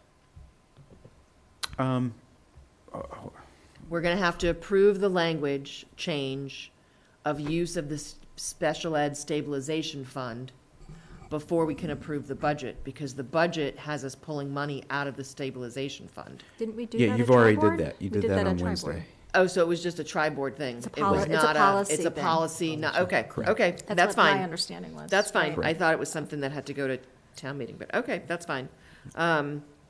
And this is showing a surplus, Or a surplus of, I think, 37K. 37, so is the plan to put that into capital?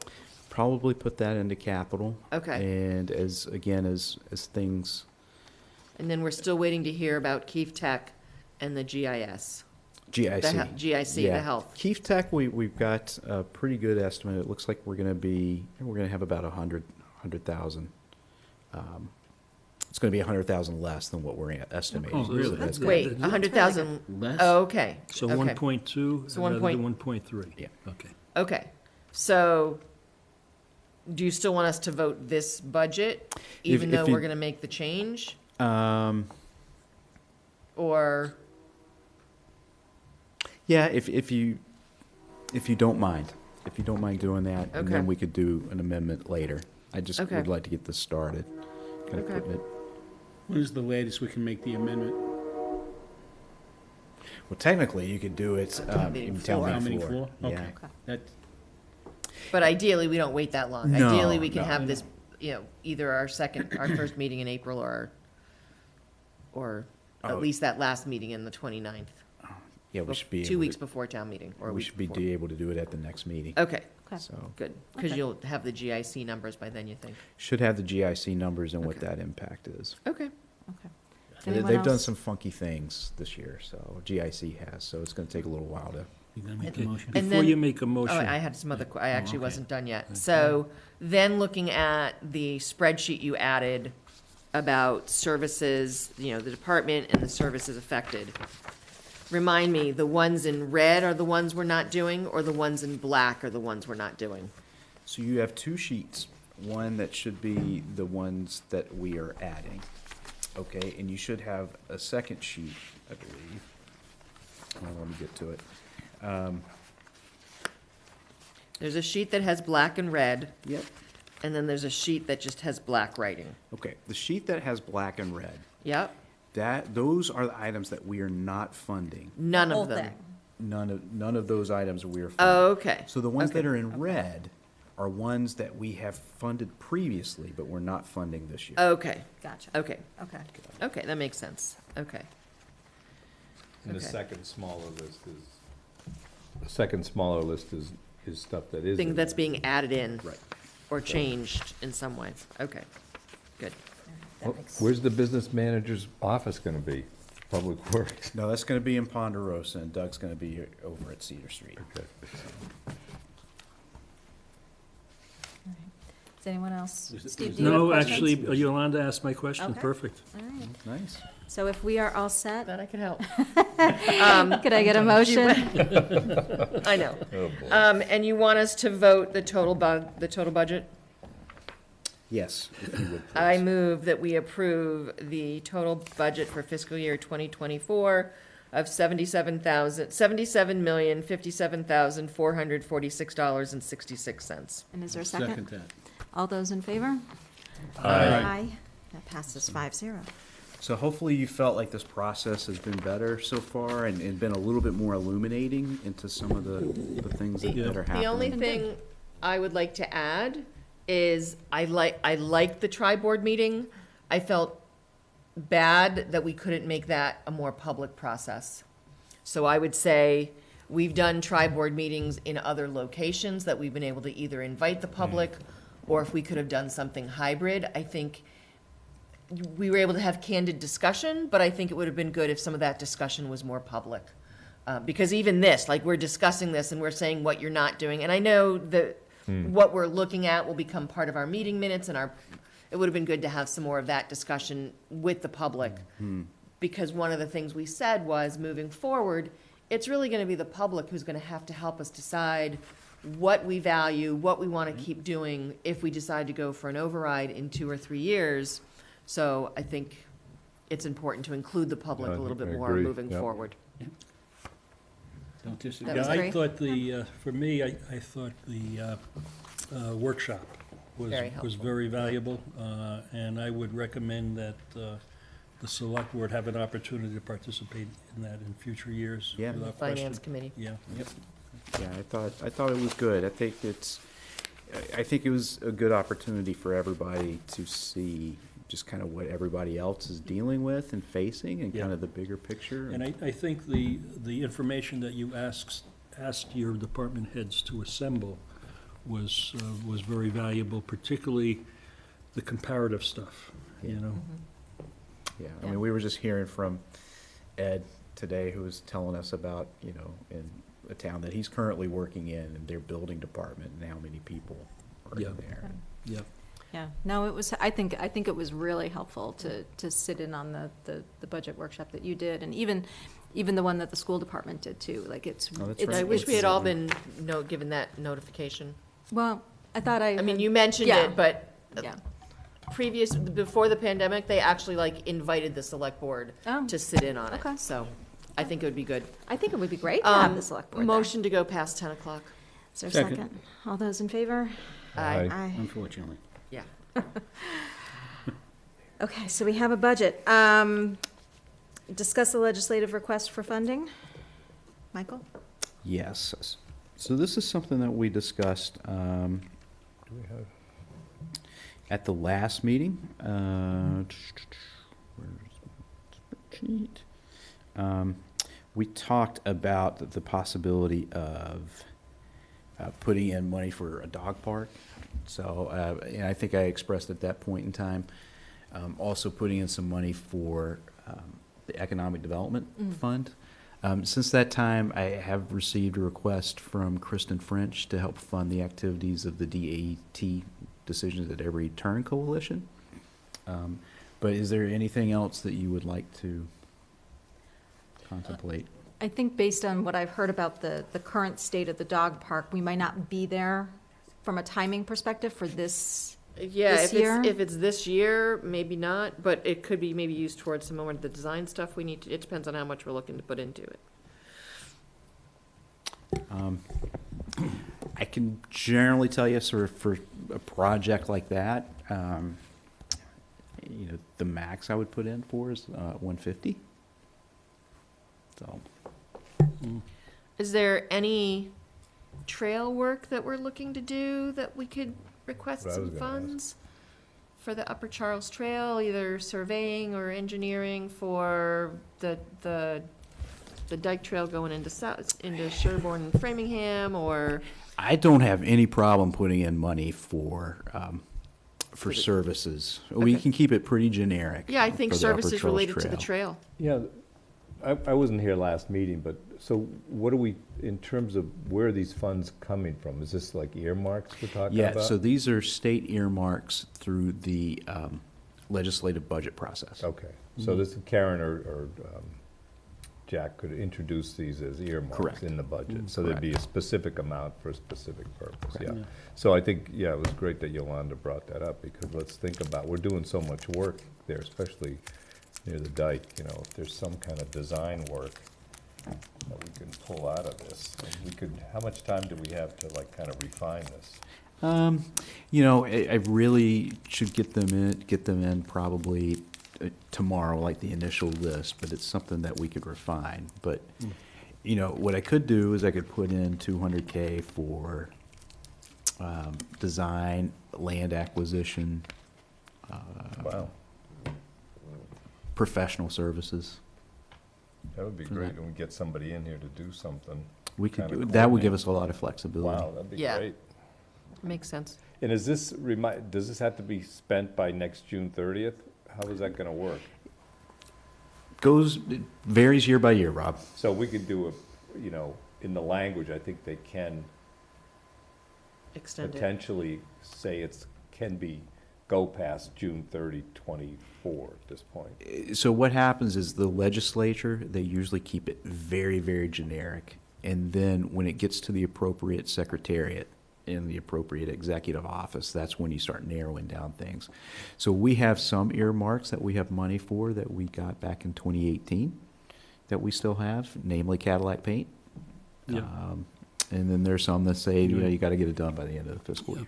How about anything at the Valentine? The house is going to need work.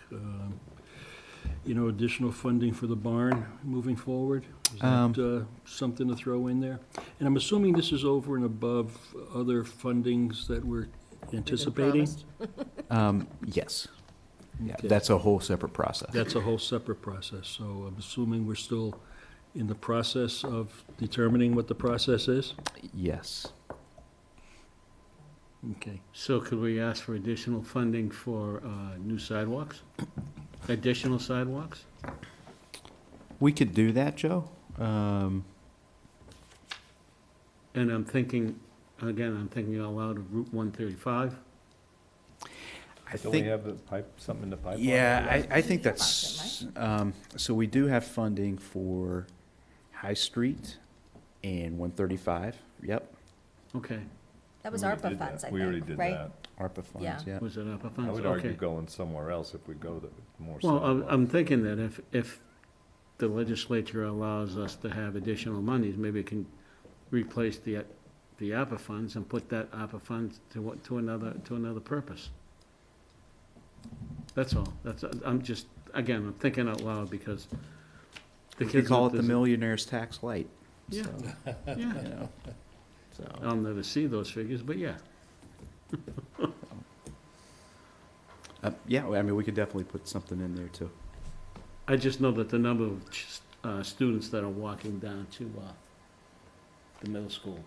Yeah, so 135 is We've definitely a already priority. discussed that, right? Yeah. Yeah, I just And- wanted to make sure that, you know, we And have we're- additional yeah, and funding. we're potentially thinking of that as kind of more of a trail. It could be wider, right? It could be a multimodal trail. Yeah, we, I mean, unless you feel comfortable with it now, like, we have to make a decision for the engineering if we want to look at a multimodal trail or do a sidewalk. So the engineers lined up. It's going to be the same price to do the engineering to do either. But Well, if we can get additional Do funding you for get that. to walk that parcel that they're looking at? the one on the other side of 135? town? Yeah. Yes. Yeah, Okay. and Sarkey and I need to touch base. No. There was something on 135. One at 126. No, not 126, on 135, right? You're Instead talking of, about Pine Hill, that, yeah, no, not Pine, so there was Not the other one. Pine Hill, but then a little further down, there was some Oh, parcel the that was. town, you're talking about the town property. Yeah. I'm not sure I ever talked to Michael about that. Oh, okay. Hill meaning like Ponderosa. No. No, no. Myrtle No. Street? So, I no. think Yolanda's So- directly across from the road to the middle school. There's a town-owned property. There's a house across the street. Just to its left is a town-owned property that goes towards the state park, but it also crosses two private parcels. Oh, okay. It's not necessarily better than Voyager's Lane, but it's another alternative, Yeah. but we're not. Okay, so we're not there yet. Okay, Yeah. never mind.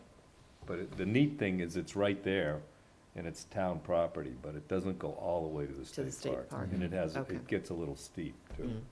Yeah, I was looking at the Energy Facility Siting Board website today, just to see if there's anything new. Hasn't been Oh. anything new there since 2021. Wow. It's the last, so, you know, No news has been- thinking about putting in sidewalks and all kinds of infrastructure, and then they approve the project, and I don't- so. They'd have to who knows? replace it. They'd have to replace it. I know. Oh, they, Yeah. yeah, it'd be. Just it's like always a difficult Eversource thing. does all the double poles, they replace all of those, and how they make sure the Oh, yeah. asphalt is perfect Okay. and pristine, so, Yeah. yes. I mean, I would say, Yeah, you we know, get it. any general stuff you can do for the trail, any general stuff Yeah. you can do for sidewalks. And I Yeah, think- anything I like think that, that would be great. But you brought up the sidewalk design is a separate process, right?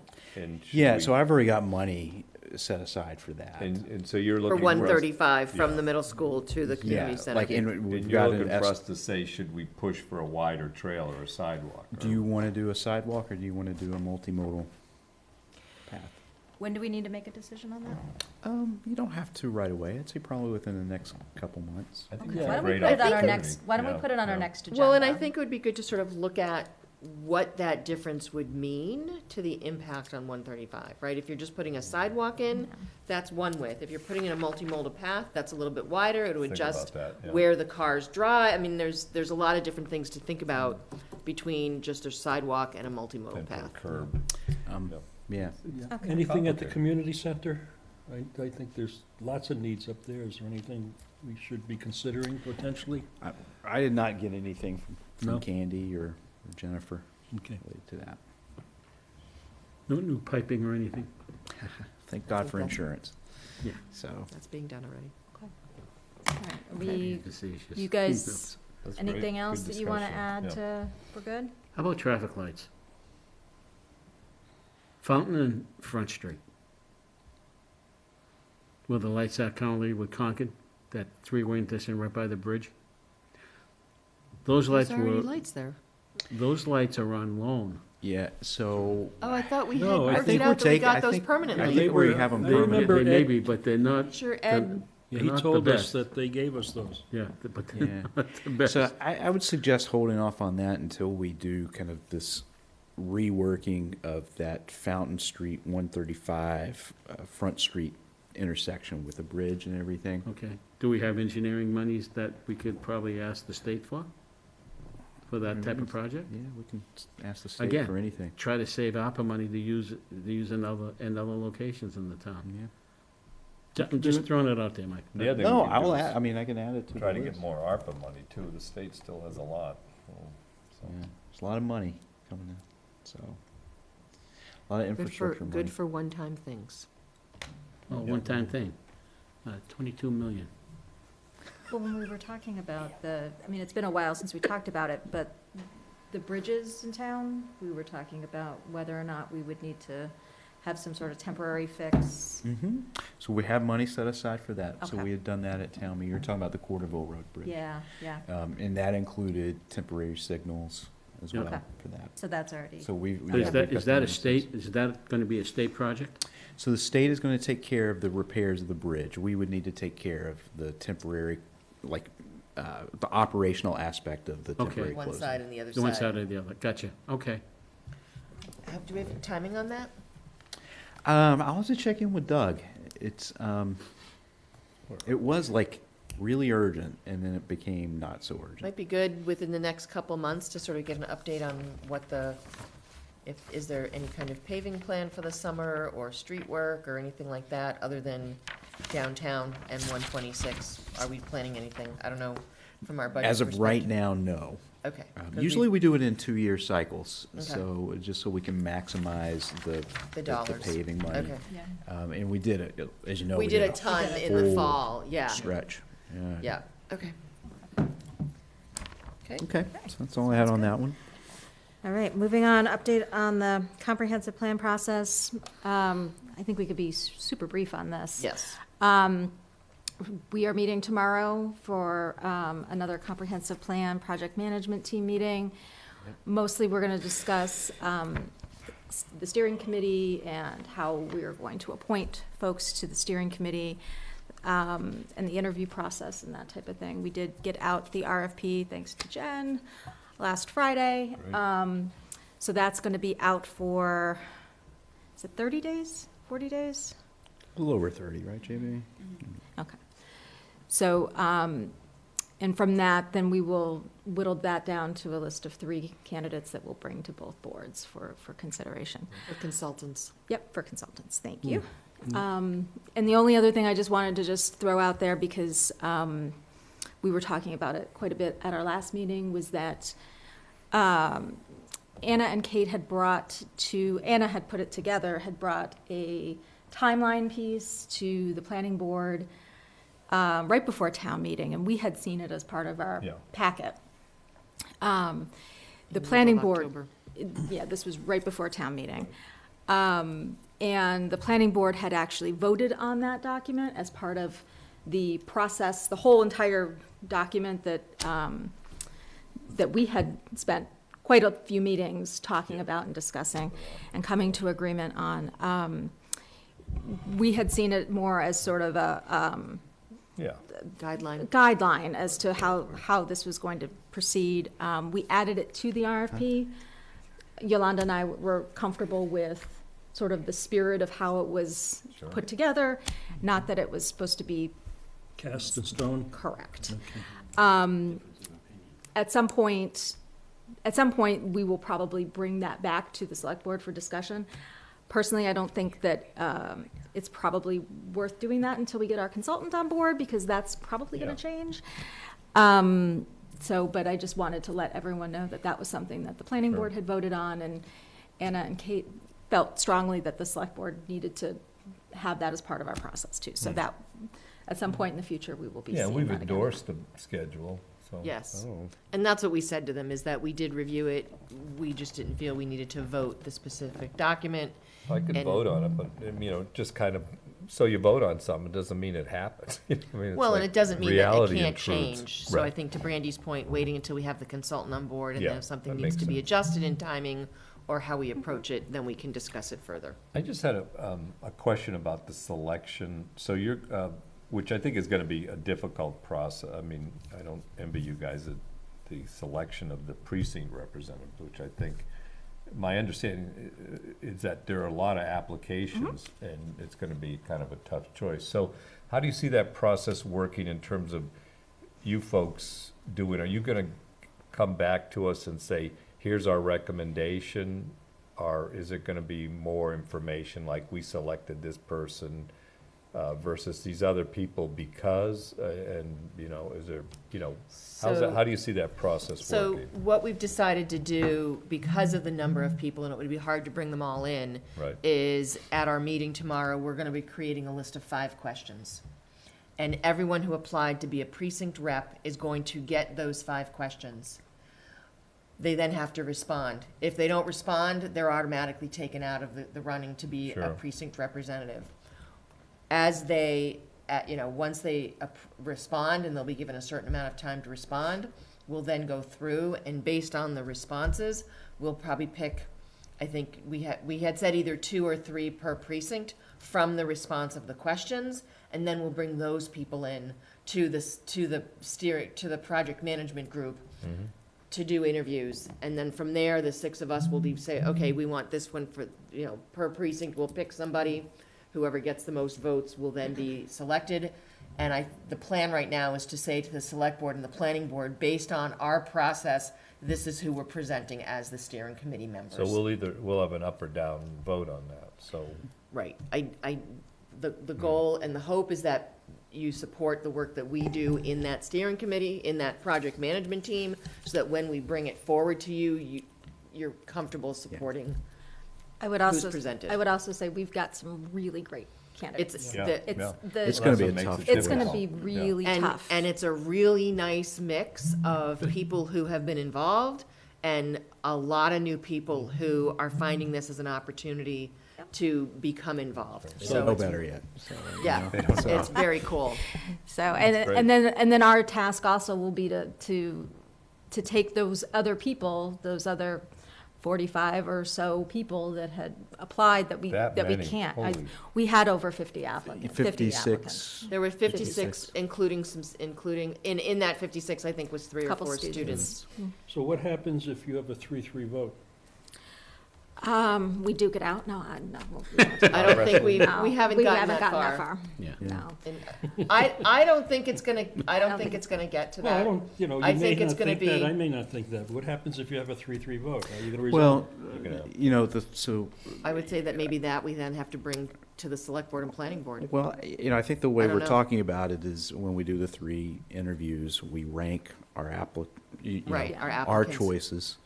And then it would be whoever essentially would have the most points based on Okay. that. Right. And so I think, the chances of having a tie are a little bit slimmer compared to Sure. to that, but we'll see. I mean, Yeah, Yeah. no, I mean, but, Yeah. you got 6 people, it's very feasible that you'd have a 3-3 tie on something. Yeah. very, So- very well. And then, we'll spend another 2 months figuring out how to resolve it. Yep. Okay. And, Our goal is to have everyone appointed and ready to go for what we're hoping is our first steering committee meeting Right. on May 8th. May 18th. 18th. And you're not going to be there, right, Yolanda? As of right now. Okay. But that may change, Oh, okay. So, Okay. we'll see. That's good. And, so- yeah, what's your kind of, and I know you've been talking to people that applied that may not get if you're not selected, what are you kind of saying to them, or what opportunities seem to be around for them? Well, we haven't finalized that yet, so. But the discussion has been that we feel it's important that whoever applied stays engaged. And the idea that even if you're not one of the 6 selected from the precincts, we're still gonna keep you involved because we still need that input. Whether it's an open Focus meeting or groups we're or gonna, whatever. we're gonna talk to people in precinct 1 because some of the issues are for precinct 1. Yep. Or we're talking about streets and Yeah. those kinds of things. Come give your opinion. So we are definitely going to keep them engaged. Plus, these are people now who I think we can start giving information to about joining other committees. I mean, a number of That'd be them, another- when yeah. they submitted their talent bank forms, did not only pick comprehensive That's plan good, committee. Yeah. Right? Not all of them, but a number of them picked other committees, and now some of them are already looking at other Yeah, committees. good. So I'm assuming these meetings are all gonna be they'll be hybrid? They will be public? Oh, yeah. Oh, All they're your definitely votes- all all public. your votes We will haven't be figured out, public? yeah, we haven't figured out where we're meeting or how it's gonna go Technical quite yet, but we systems, will. That would be good. that- This Yeah. is, this is going to be. It's gonna be a lot of people. It's going to be a lot of people managing Wow. this, logistically, technologically, and just, I think functionally is Yeah. going to be a No, I monumental you know, task. I agree with Rob. I mean, it's I don't envy your work on managing this, because there's so many good quality people that. Oh, it's that's- amazing. It that's- really is That's good. the problem, and I'm assuming also that you're gonna bring a slate of 6 people to a joint meeting of the planning and Mm-hmm. Yes, select board as that's- well, right? So Well, that's the it'll not last just step? be the 6, it'll be, we'll All the show you the others as full well. steering Yeah, committee yeah. meeting, the board appointees, and then the appointed for the precincts. It'll be And a- a student. It'll be a And a full student. slate for everybody. And a student. So one And a question, I'm sorry, I didn't mean to No, no, interrupt you're you. good. One question for you, I know it's late, but I think the question is pertinent. Down the road, the process is going on smoothly, and all of a sudden, an individual that you have selected as a precinct representative is not doing the job that should be done.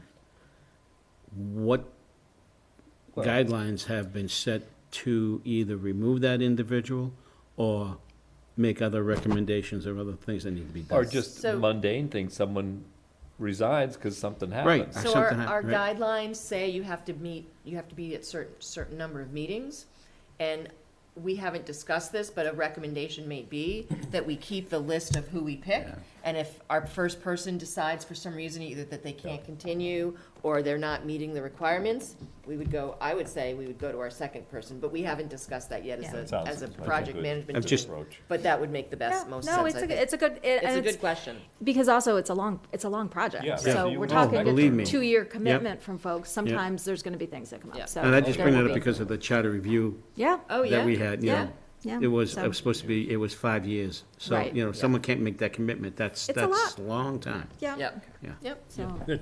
all right. thank you. Thank you. The next item on our agenda is discuss the volunteer breakfast. At our last meeting, we talked about potentially holding it at the community center on May 6th. Is that date still feasible for folks? Do we want to look at different dates? Well, Is the there anything? the following week is Mother's Day, The right? follow- Yeah, the week is following Mother's weekend, Day. I think, to do it on Yeah. that Saturday Yeah. before Mother's Day It's is, crazy. So May 6th, we're looking at. At the I'm community looking at the center? 6th At the community center.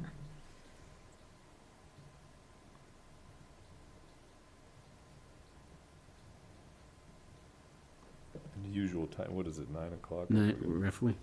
I think so, what, 9 to 11, 9:30? What do we normally do?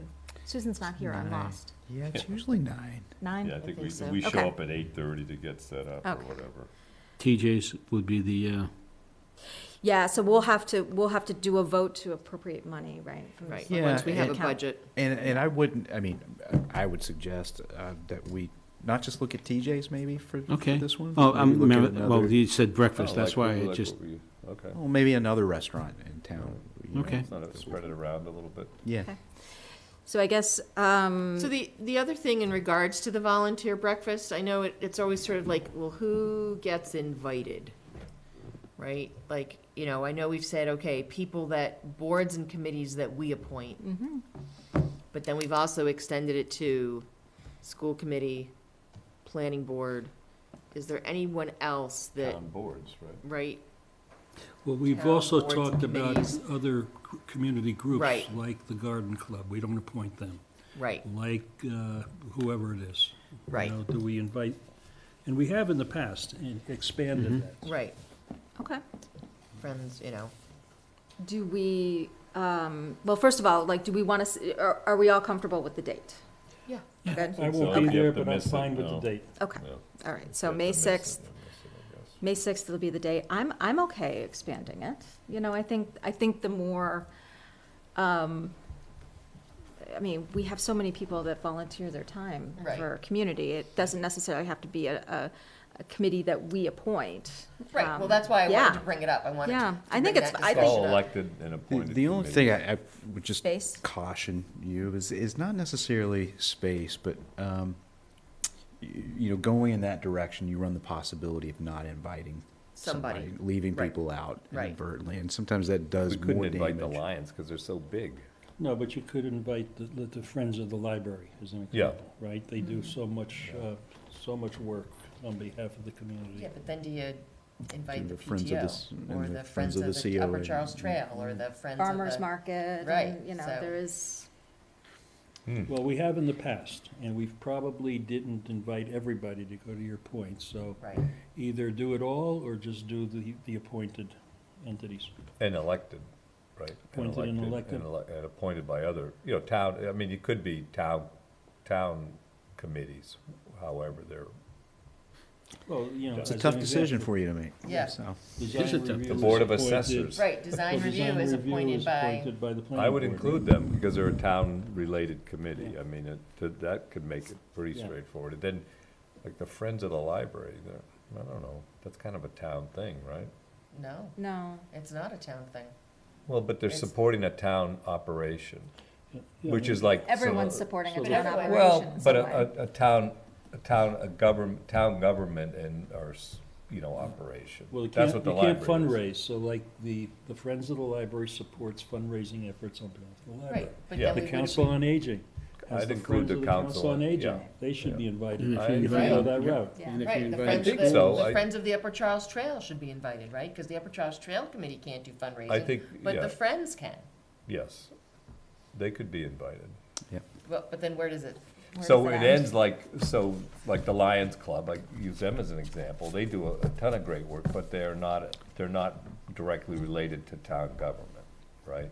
So, does Well, that make So the farmer's sense? market does, the same logic would apply. Yeah, I guess right? you'd It's have not to a leave them, you'd have to governmental leave them out, connection, right? yes, Yeah. yes, yeah, I don't So know. I think it's a good discussion. I think it does go down kind of a wormhole. Yeah. Yeah. So I would say, You get the date, think about it. Think about it, and at our next meeting, just, do we have time to just have the date and not finalize the list until our next meeting? We're okay? Okay. We'll Yeah, I get mean, it's not Susan, until May. let's Okay, wait for so- Susan to come back and tell us what Susan's to gonna- do. yeah, Susan, make a decision. So, Well, the other Okay. thing is we have to think of budget and the Yep. space and how Yep. many people can fit there and. yep. Okay. All right. So at our next meeting, we'll discuss whether we just do, Consent agenda? Do you wanna? yeah. Yeah, before we take a motion, I would like to pull the appointment of Ryan Sullivan to the Zoning Board of Appeals and place that on our next agenda. And it's not, no disrespect to Ryan or to the ZBA and their recommendation. I just feel that the ZBA is a very important committee in town. And I would like to, I think that's important that the board Okay. meet an applicant of that type of committee. Be the same thing, I feel the same way about Conservation Commission or anything that's yeah. kind of land use related at this point in time. as a regulatory, Is a regulatory, right, Yeah, so. I think that's. I think that's a good idea. Yeah. I'd support that. Okay. And before you start, the only thing that I have an issue with, and it's every year, it's letter E, with the request from the Max Performance Group. When we get in touch with those folks, they need to be reminded, and they need to remind the people that run that race, that it's not a closed course, that the roadways are open to traffic. They blocked the road, that last year we had an incident where a driver got really agitated and came close to hitting the bike. And that was on Cordova Road. So they need to be very much aware that this is not a closed track. Okay. They go three abreast, and it definitely causes some concern. And That's that a needs tough to be one. addressed in our response to them, that they've been approved. Had they had a discussion with the chief on this, and the chief? I believe they have had a discussion with police and fire, but Yeah, I mean, they can have all the discussions they want, Rob, but they need to be made aware that, again, Sure. they have to be told, they have to tell their, They gotta be writing single file. right, Yeah, absolutely. or at least single file if there's traffic coming up Yeah. behind them or something. These guys, this is a race, though, that's the. Well, I think understand that's it's the a race, problem. but at the same token, if it's a race, they still have to be concerned about the other traffic that's out there. Because those folks don't understand what's going on, Yeah. Yeah. Do they hire details? too. Okay. They too, and one's at Cordova at High, and the other one's at Howe and Indian Brook. Okay. All right. So Yep. Michael, you'll make sure that that gets communicated. Okay. You know, it's inherently a kind of a difficult situation, I think. Well, we used to, Bicycles? with the Lions Triathlon, Yeah. it's very, I mean, we had spotters everywhere. Yep. We had details and spotters everywhere because you've got turns, Yeah. you've got dangerous intersections, Right, we had and, people you know, at you every just can't intersection. allow, you know, it's just too dangerous. It is, and you go down Whittemore Drive, and you see those bikes flying down Whittemore, and, you know, they have to come up, it's dangerous. So let's see how it goes this year, and if we have issues and we have concerns, just not approve it next year. Okay. Well, can we change the way also, we're doing can it. we wait to approve the one for September? Can we just approve the one for May?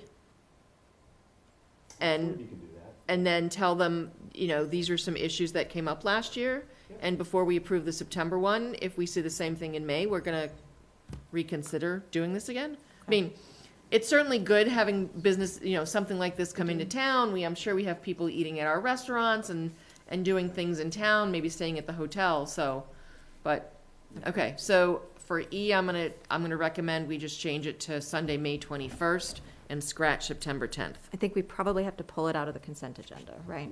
Yeah. Okay, So okay, let's we'll let's pull go out do E. that. Okay, so I move that we approve the consent agenda, removing E, the Performance Triathlon, and G, the appointment of Ryan Sullivan. Okay, is there a second? Second.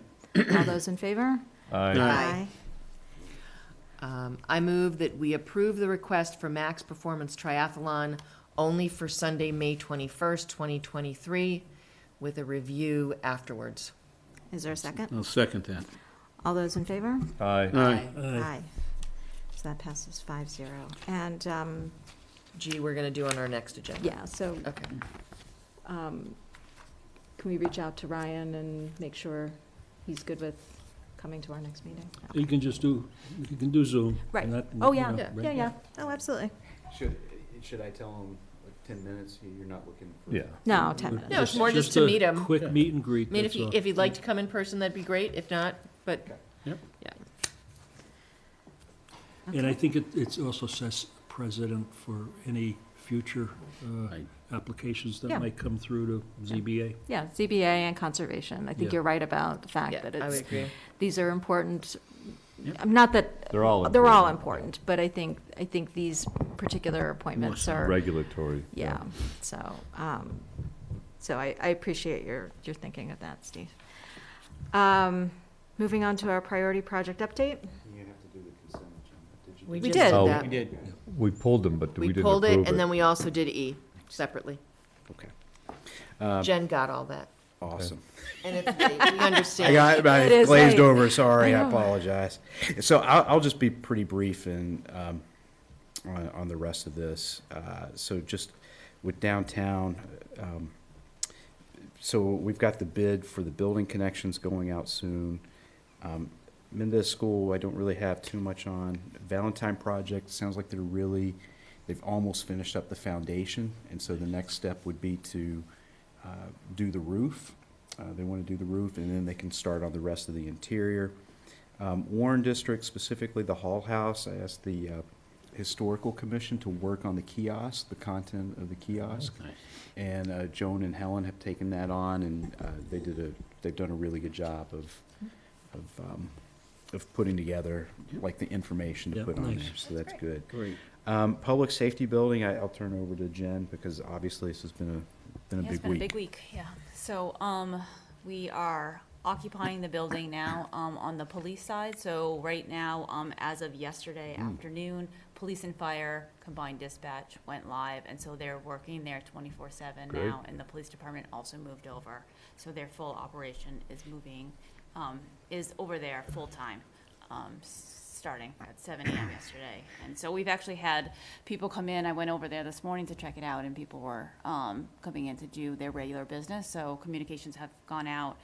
They do have a message board at the old station, at the police station, just to let people know that that building is now closed. And so if they do need anything, that they should go to 12 Union Street. We've tried to get it out as best we can. The fire department, we are still waiting on there's one more door that they need to be that they need to complete and actually replace a window that had been damaged. And so, once that was complete, we'll start to work on a plan to move over the fire department as well, so. And timeframe on that door repair? In the next couple of weeks. I Couple mean, weeks? they don't have, Yeah, they're yeah. still working through all the, connecting the openers, Yep. Okay. making the electrical connections. It's been a ton of work, I think, that has been done, in particular by Mike Victualler in the police department. He has spent hours upon hours getting that dispatch center and other areas in the police department ready for them for this week, as well as, I think sometimes some are unsung heroes of Paul Carpenter and John Lakeview and his Lakeview, full yeah. IT staff really did a ton of work to prep that building. And so they've been there all week this week, and they've been sort of just on standby just to make sure everything's going smoothly, so. And can you give us an update? What is now the dispatch hours? How has that been resolved? So they're currently doing 8-hour shifts. Okay. We're working on an agreement that would move them over to 12-hour shifts. Okay. So. So currently they're with the police schedule, and then they're looking to change to sort of a mix of A both. hybrid approach. A hybrid And if they approach. go to the 12s, they'll go to a 4-and-4 schedule. Okay, thank you. Yeah, So it's big step forward, huge step forward. yeah. Big time. So on the Mendez, there's been a lot of movement. We did have a meeting last night. We got updated on some budget things. So the gym is getting close. There were some changes made in the bleachers. They've added some extra security glass, and they've added some extra cameras that they felt were needed, that were being missed. So we I discussed think that the last chief night. went through. Yeah, the police and fire have both gone through. For security issues? Yeah, Yeah. yeah. Both internal and external? Yes. Okay. Yeah, some extra cameras were added in different places that they weren't before because of some of the new places. Yeah. And we're doing another walkthrough Saturday at 9, so, And I think Paul sent something out to yeah, I think he everybody did. about So if that. anyone would like to join for that walk, just let Paul know, or me. And that was it. Okay. So just moving on to town manager report. you- Keep going. So update on current projects. The board had asked for that. Again, I'll keep it relatively brief. So 501 Pond Street, that's been Stevens's project, 120 units. So they've started doing some of the site work associated with that. So if you haven't driven by there, you'll see some changes, some minor changes. Homer Ave is still before the planning board. That's Charlie Zamuto's project. 10 to 60 Main Street was before the planning board recently. So they have done a major redesign of their project, the new buildings, which from what I've seen, my personal opinion is that it's an improvement. Oh, good. I think a dramatic improvement from what they were originally showing, yeah. So they've gone down from 200 units to 188 units. But they've also gone down from 34,000 square feet of commercial to 26,000 square feet of commercial. And the big one is that they have gone down from 25% affordable to 15% affordable. Oh. So, I'm just giving you a status update of where things are. So, 100 Chestnut? Could I just, before you go on to that, I thought don't they have to come to an agreement? Don't they need a special permit? yes, it's a special permit. So the planning board has to agree to what they want to do. Correct. So should we be pushing them about the 25%? Yes, if that is important to the board, it's certainly Yes. important Certainly is. Yes. to me. I will be sending some correspondence myself. Okay, yeah. Be good, So if I you wanna think. do And that. and if people could decide if the commercial spaces, I'm not sure where to go with that, but. Did they, the shift to 188, I assume, was what prompted the need to go from Is that it? 25 to Yeah. 15% affordability? So Is what that what they had articulated at the meeting is just changes in material costs and inflations and things like that, as well as I think the reduction in the units has contributed to them wanting to go down to 15%. And is the new plan up on the website? I do not know. How did you They usually do a pretty good I job watched of the keeping it meeting. updated. So, but it's not there, But okay. it's really interesting. It almost looks like a Lowell Mill Yeah, Oh, that's building. they cool. really Oh. did a nice. Which I is thought it not was nice. anywhere That's very related different. to what Really? Which is- Ashland which is, is- but Did you say a Lowell mill? Is that? Yeah, you Oh, know, okay, one I of know those what you're- brick, those brick- yeah, you yeah, know, that's brick cool. Yeah, it square. really looked very dramatically different, and I Oh. think, Well, that's nice. really, I think, fit into the space. You know, I mean, let's be realistic, I mean, we've got this generic thing going on with these, Yes. you know, these multi-units. Yeah, right, right. And I think 100 Chestnut Street is a perfect example of it. Yeah. But I think this is really a big leap in a much better design for that space. Yeah. So thanks to the planning board, you know, for holding firm Oh, on, that's good. on some of their, So maybe, I don't know, maybe we shouldn't push them too hard on the other. Oh, absolutely, we should. yeah. We What's should. the, what's the AMI that they were looking at? I think they were looking at the 80, 80? 80%. No 60, just all 80 I across think the it, board? I think it was just 80, Joe. Okay, I think it was always just 80, though. Yeah. I don't think that changed. well, But that is a 25, that's a big difference. Oh, absolutely. Yeah. Well, because the Well, difference is that we can't, you know, Count if it all of was, the units. right, we can't count all the units towards our I know. SHI. It could be Yeah. the difference with all of these projects from hitting that 10% number and not hitting that 10%. And you know, what I have expressed to Peter is I think it would be a shame if we permit 500 units in the last, you know, 2 years And and not we make have our not 10% meet our close. 10%. Yeah. 10%. That would is, be- that So is repeating maybe the it is mistakes of the important to past. push- Trust me, big Is time. the planning board aware of the, I mean, do they kind of, I mean, should we talk to the planning board or? I would encourage the board members to reach out Okay. to them. Like I said, I will probably send something like official. All right, that makes sense. Myself. But that's a good segue into the last project I wanted to talk about, which is 12 Pond Street. So as you know, there are 4 units that are affordable at 12 Pond Street. The Affordable Housing Trust voted to allocate $50,000 per unit to help subsidize that. I did get a copy of the regulatory agreement that needs to be signed with the rents. They had rents at 22,000 and some change. 2,200? 2,200, and some change per month, and which I believe is the max at the 80% level. So I've pushed back on that, and so why are we giving $50,000 per unit Right, if it's if they're going to be doing the it that max? high, yeah. So the latest version that I had come back to me still had 3 of the units at that $2,200 a month level, and then 1 at the 60% AMI, which was around $1,600. Correct. Again, if you're giving $50,000 per unit, I don't know why you don't Look adjust. at these units, are they 1, 2, 3 bedrooms? These are 2 bedrooms. 2 bedrooms? These are 2 bedrooms. So, and I don't feel comfortable putting it before the board until Yeah. Yeah. that's No, I think that, yeah, addressed. it definitely should be at the 60%, especially if we're We've giving them been- that kind of yeah. money. We've been discussing that with the Affordable Housing Trust group, and I know that Lisa has given us some hindsight as to what we should do, and so at our next meeting, we'll be discussing that. Well, I'll check in with Lisa, because I was not aware of that. I know that she had talked to Steve, so So there's potentially some recourse for the trust? I would hope so. Yeah. I would hope so. You know, and that's all in perpetuity, so. Yeah. Correct. Yeah. Okay. And that's all I have right. Sewer Oh, extension? sewer extension. Yeah, so I had included in your packet, you know, we're coming up upon the time where the sewer moratorium was supposed to expire. So I'm proposing, given the situation, just with the data that we have, which is insufficient, but then also looking at the fact that we have a moratorium potentially on, and that we're doing a comprehensive plan, that we just go ahead and extend it to 12/31/2024. So just a question then, in the memo that you sent us, Mm-hmm. should the last sentence be 12/31/24 versus 12/31/23? Yes, it really should be. Okay.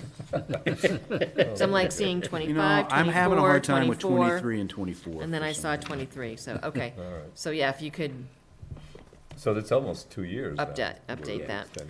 Yeah, and so, I mean, with that change, unless you have any, you know, strong objections, I'll go ahead and No, I send it think- out to No. the boards and committees. and I'm just stuff. saying, so do we have a Ties into the basis to building. go for almost 2 years, though? I mean, I feel like we have a basis. Like I said, given the lack of flow information that we have still, and given the fact that we do have a moratorium in effect and we're doing a comp But we were plan. confident that a building moratorium would fly, and it may not. And if it doesn't, then this might be something that we want to revisit, given Right. the circumstances.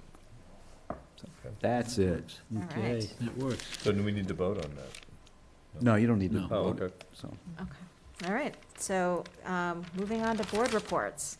Let's see how fast we can get through board reports tonight. It's guys. 25 minutes for board reports. Oh, We're my gonna go past goodness. 11. Divided by 5, that's 5 minutes. Relinquish all my It time. depends on Rob. We'll see. I Michael's can be going to quick. time you. I can be I won't quick. say anything, because Yeah. you know. All right. Go ahead, Joe. You're up. Oh, how come he gets to go Thanks. first? Oh, it's so simple. I'll be attending via Zoom several affordable housing seminars on Friday. One in the morning and one in the afternoon. And, I may have registered. DCHD is providing a lot of that information and programs to us. And it all has to do with, one, the inclusionary zoning aspect of it and how it affects the potential of cities and towns' affordable housing projects. So I'll provide as much information as you can, and I'll give it to everybody on that. Secondly, I am very grateful that the building is now being utilized. And I just want to give a shout out to that lady sitting directly across from me, who's done a lot of work behind the scenes and has given up a lot of her personal time to get that done. Granted, we have Paul Carpenter, John Lakeview, and Sergeant Victualler, but the coordination comes from that young lady over there and everybody that was involved. So, long time coming, 30-plus years, and I can't be any happier. Good. Right. Can't be any happier. If I was to die tomorrow, I'm happy. I wouldn't be. I so- want, I was gonna say, we don't want that. and that's all I have, Madam Chair. All right.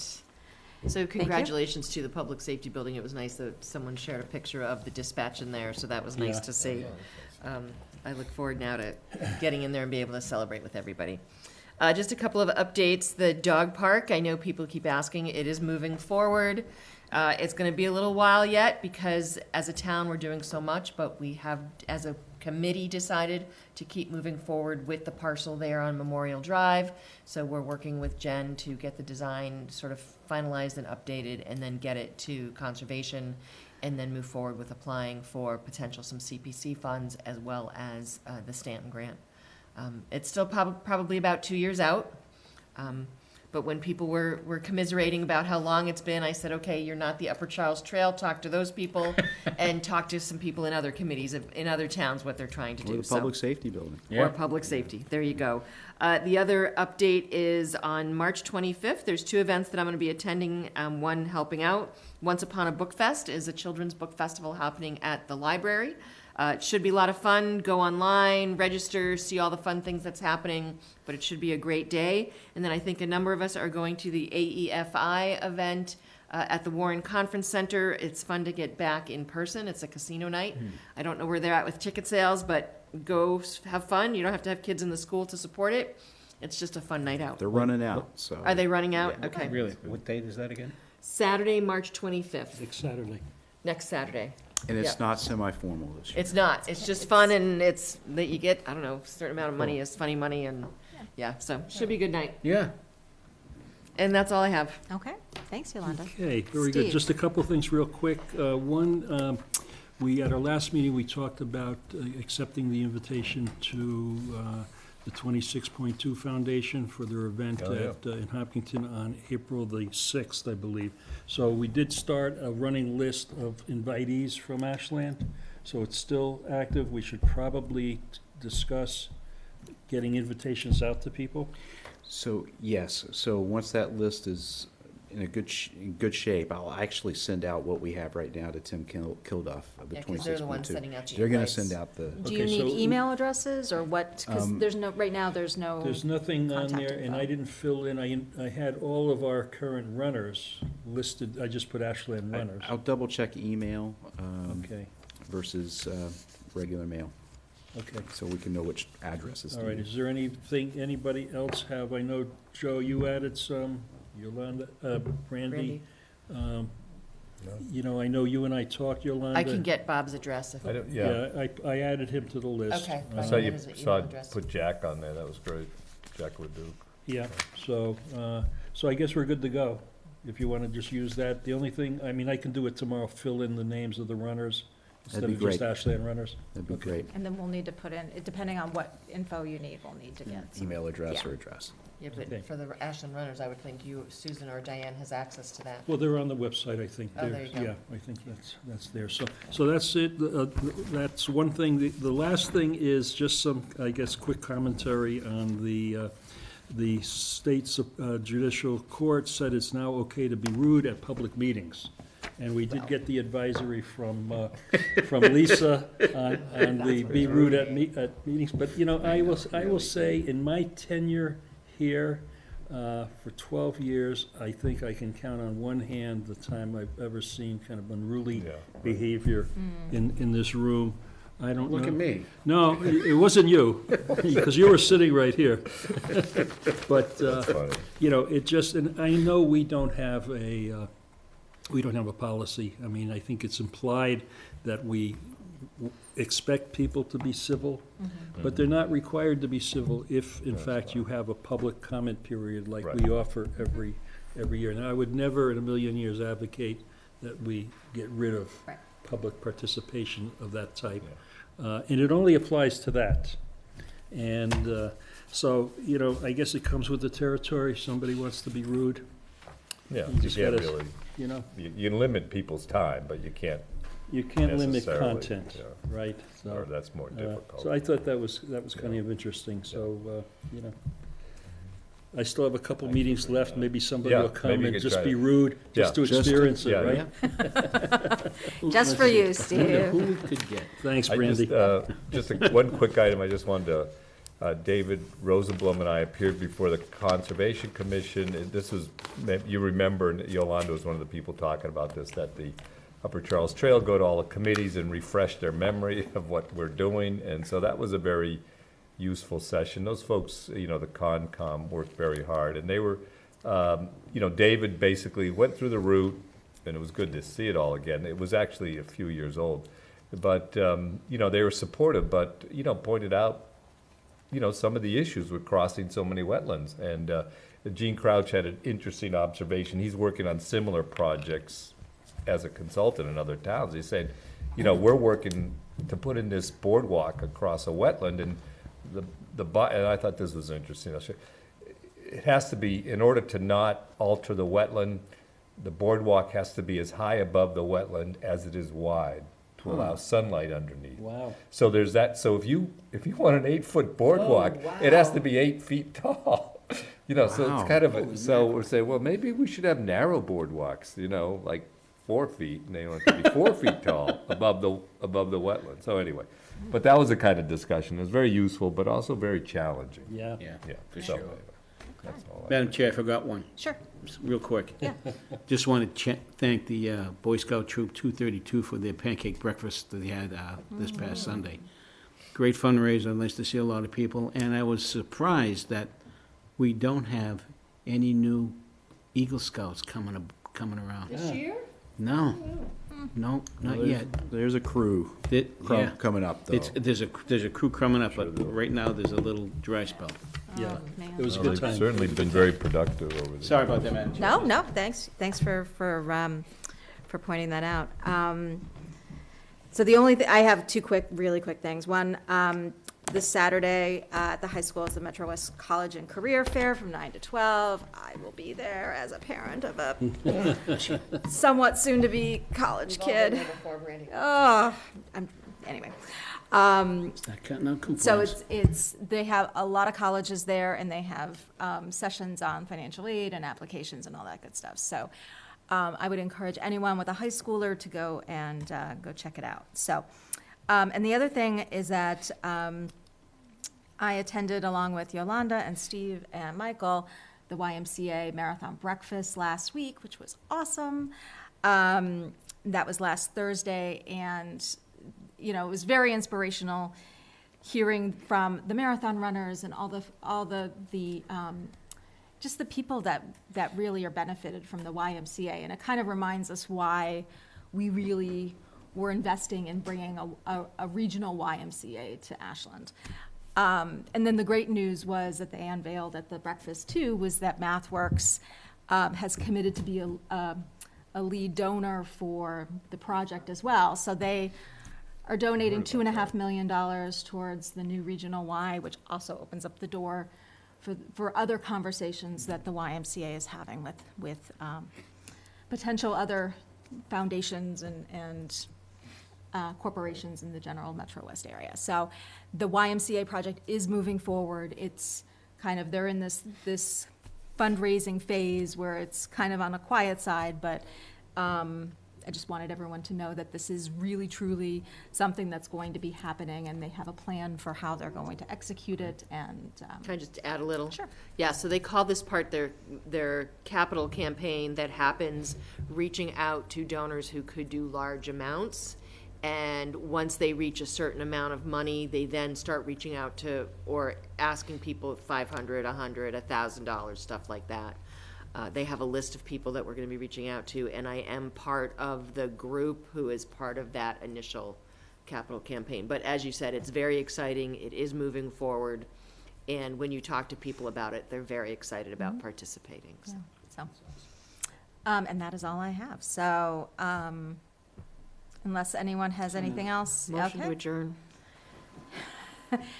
I take that as a second, Joe? Second. Okay. All those in favor? Aye. Aye. We adjourn at 10:57. Thank you. We'll see you in 2 weeks when we meet on the 29th.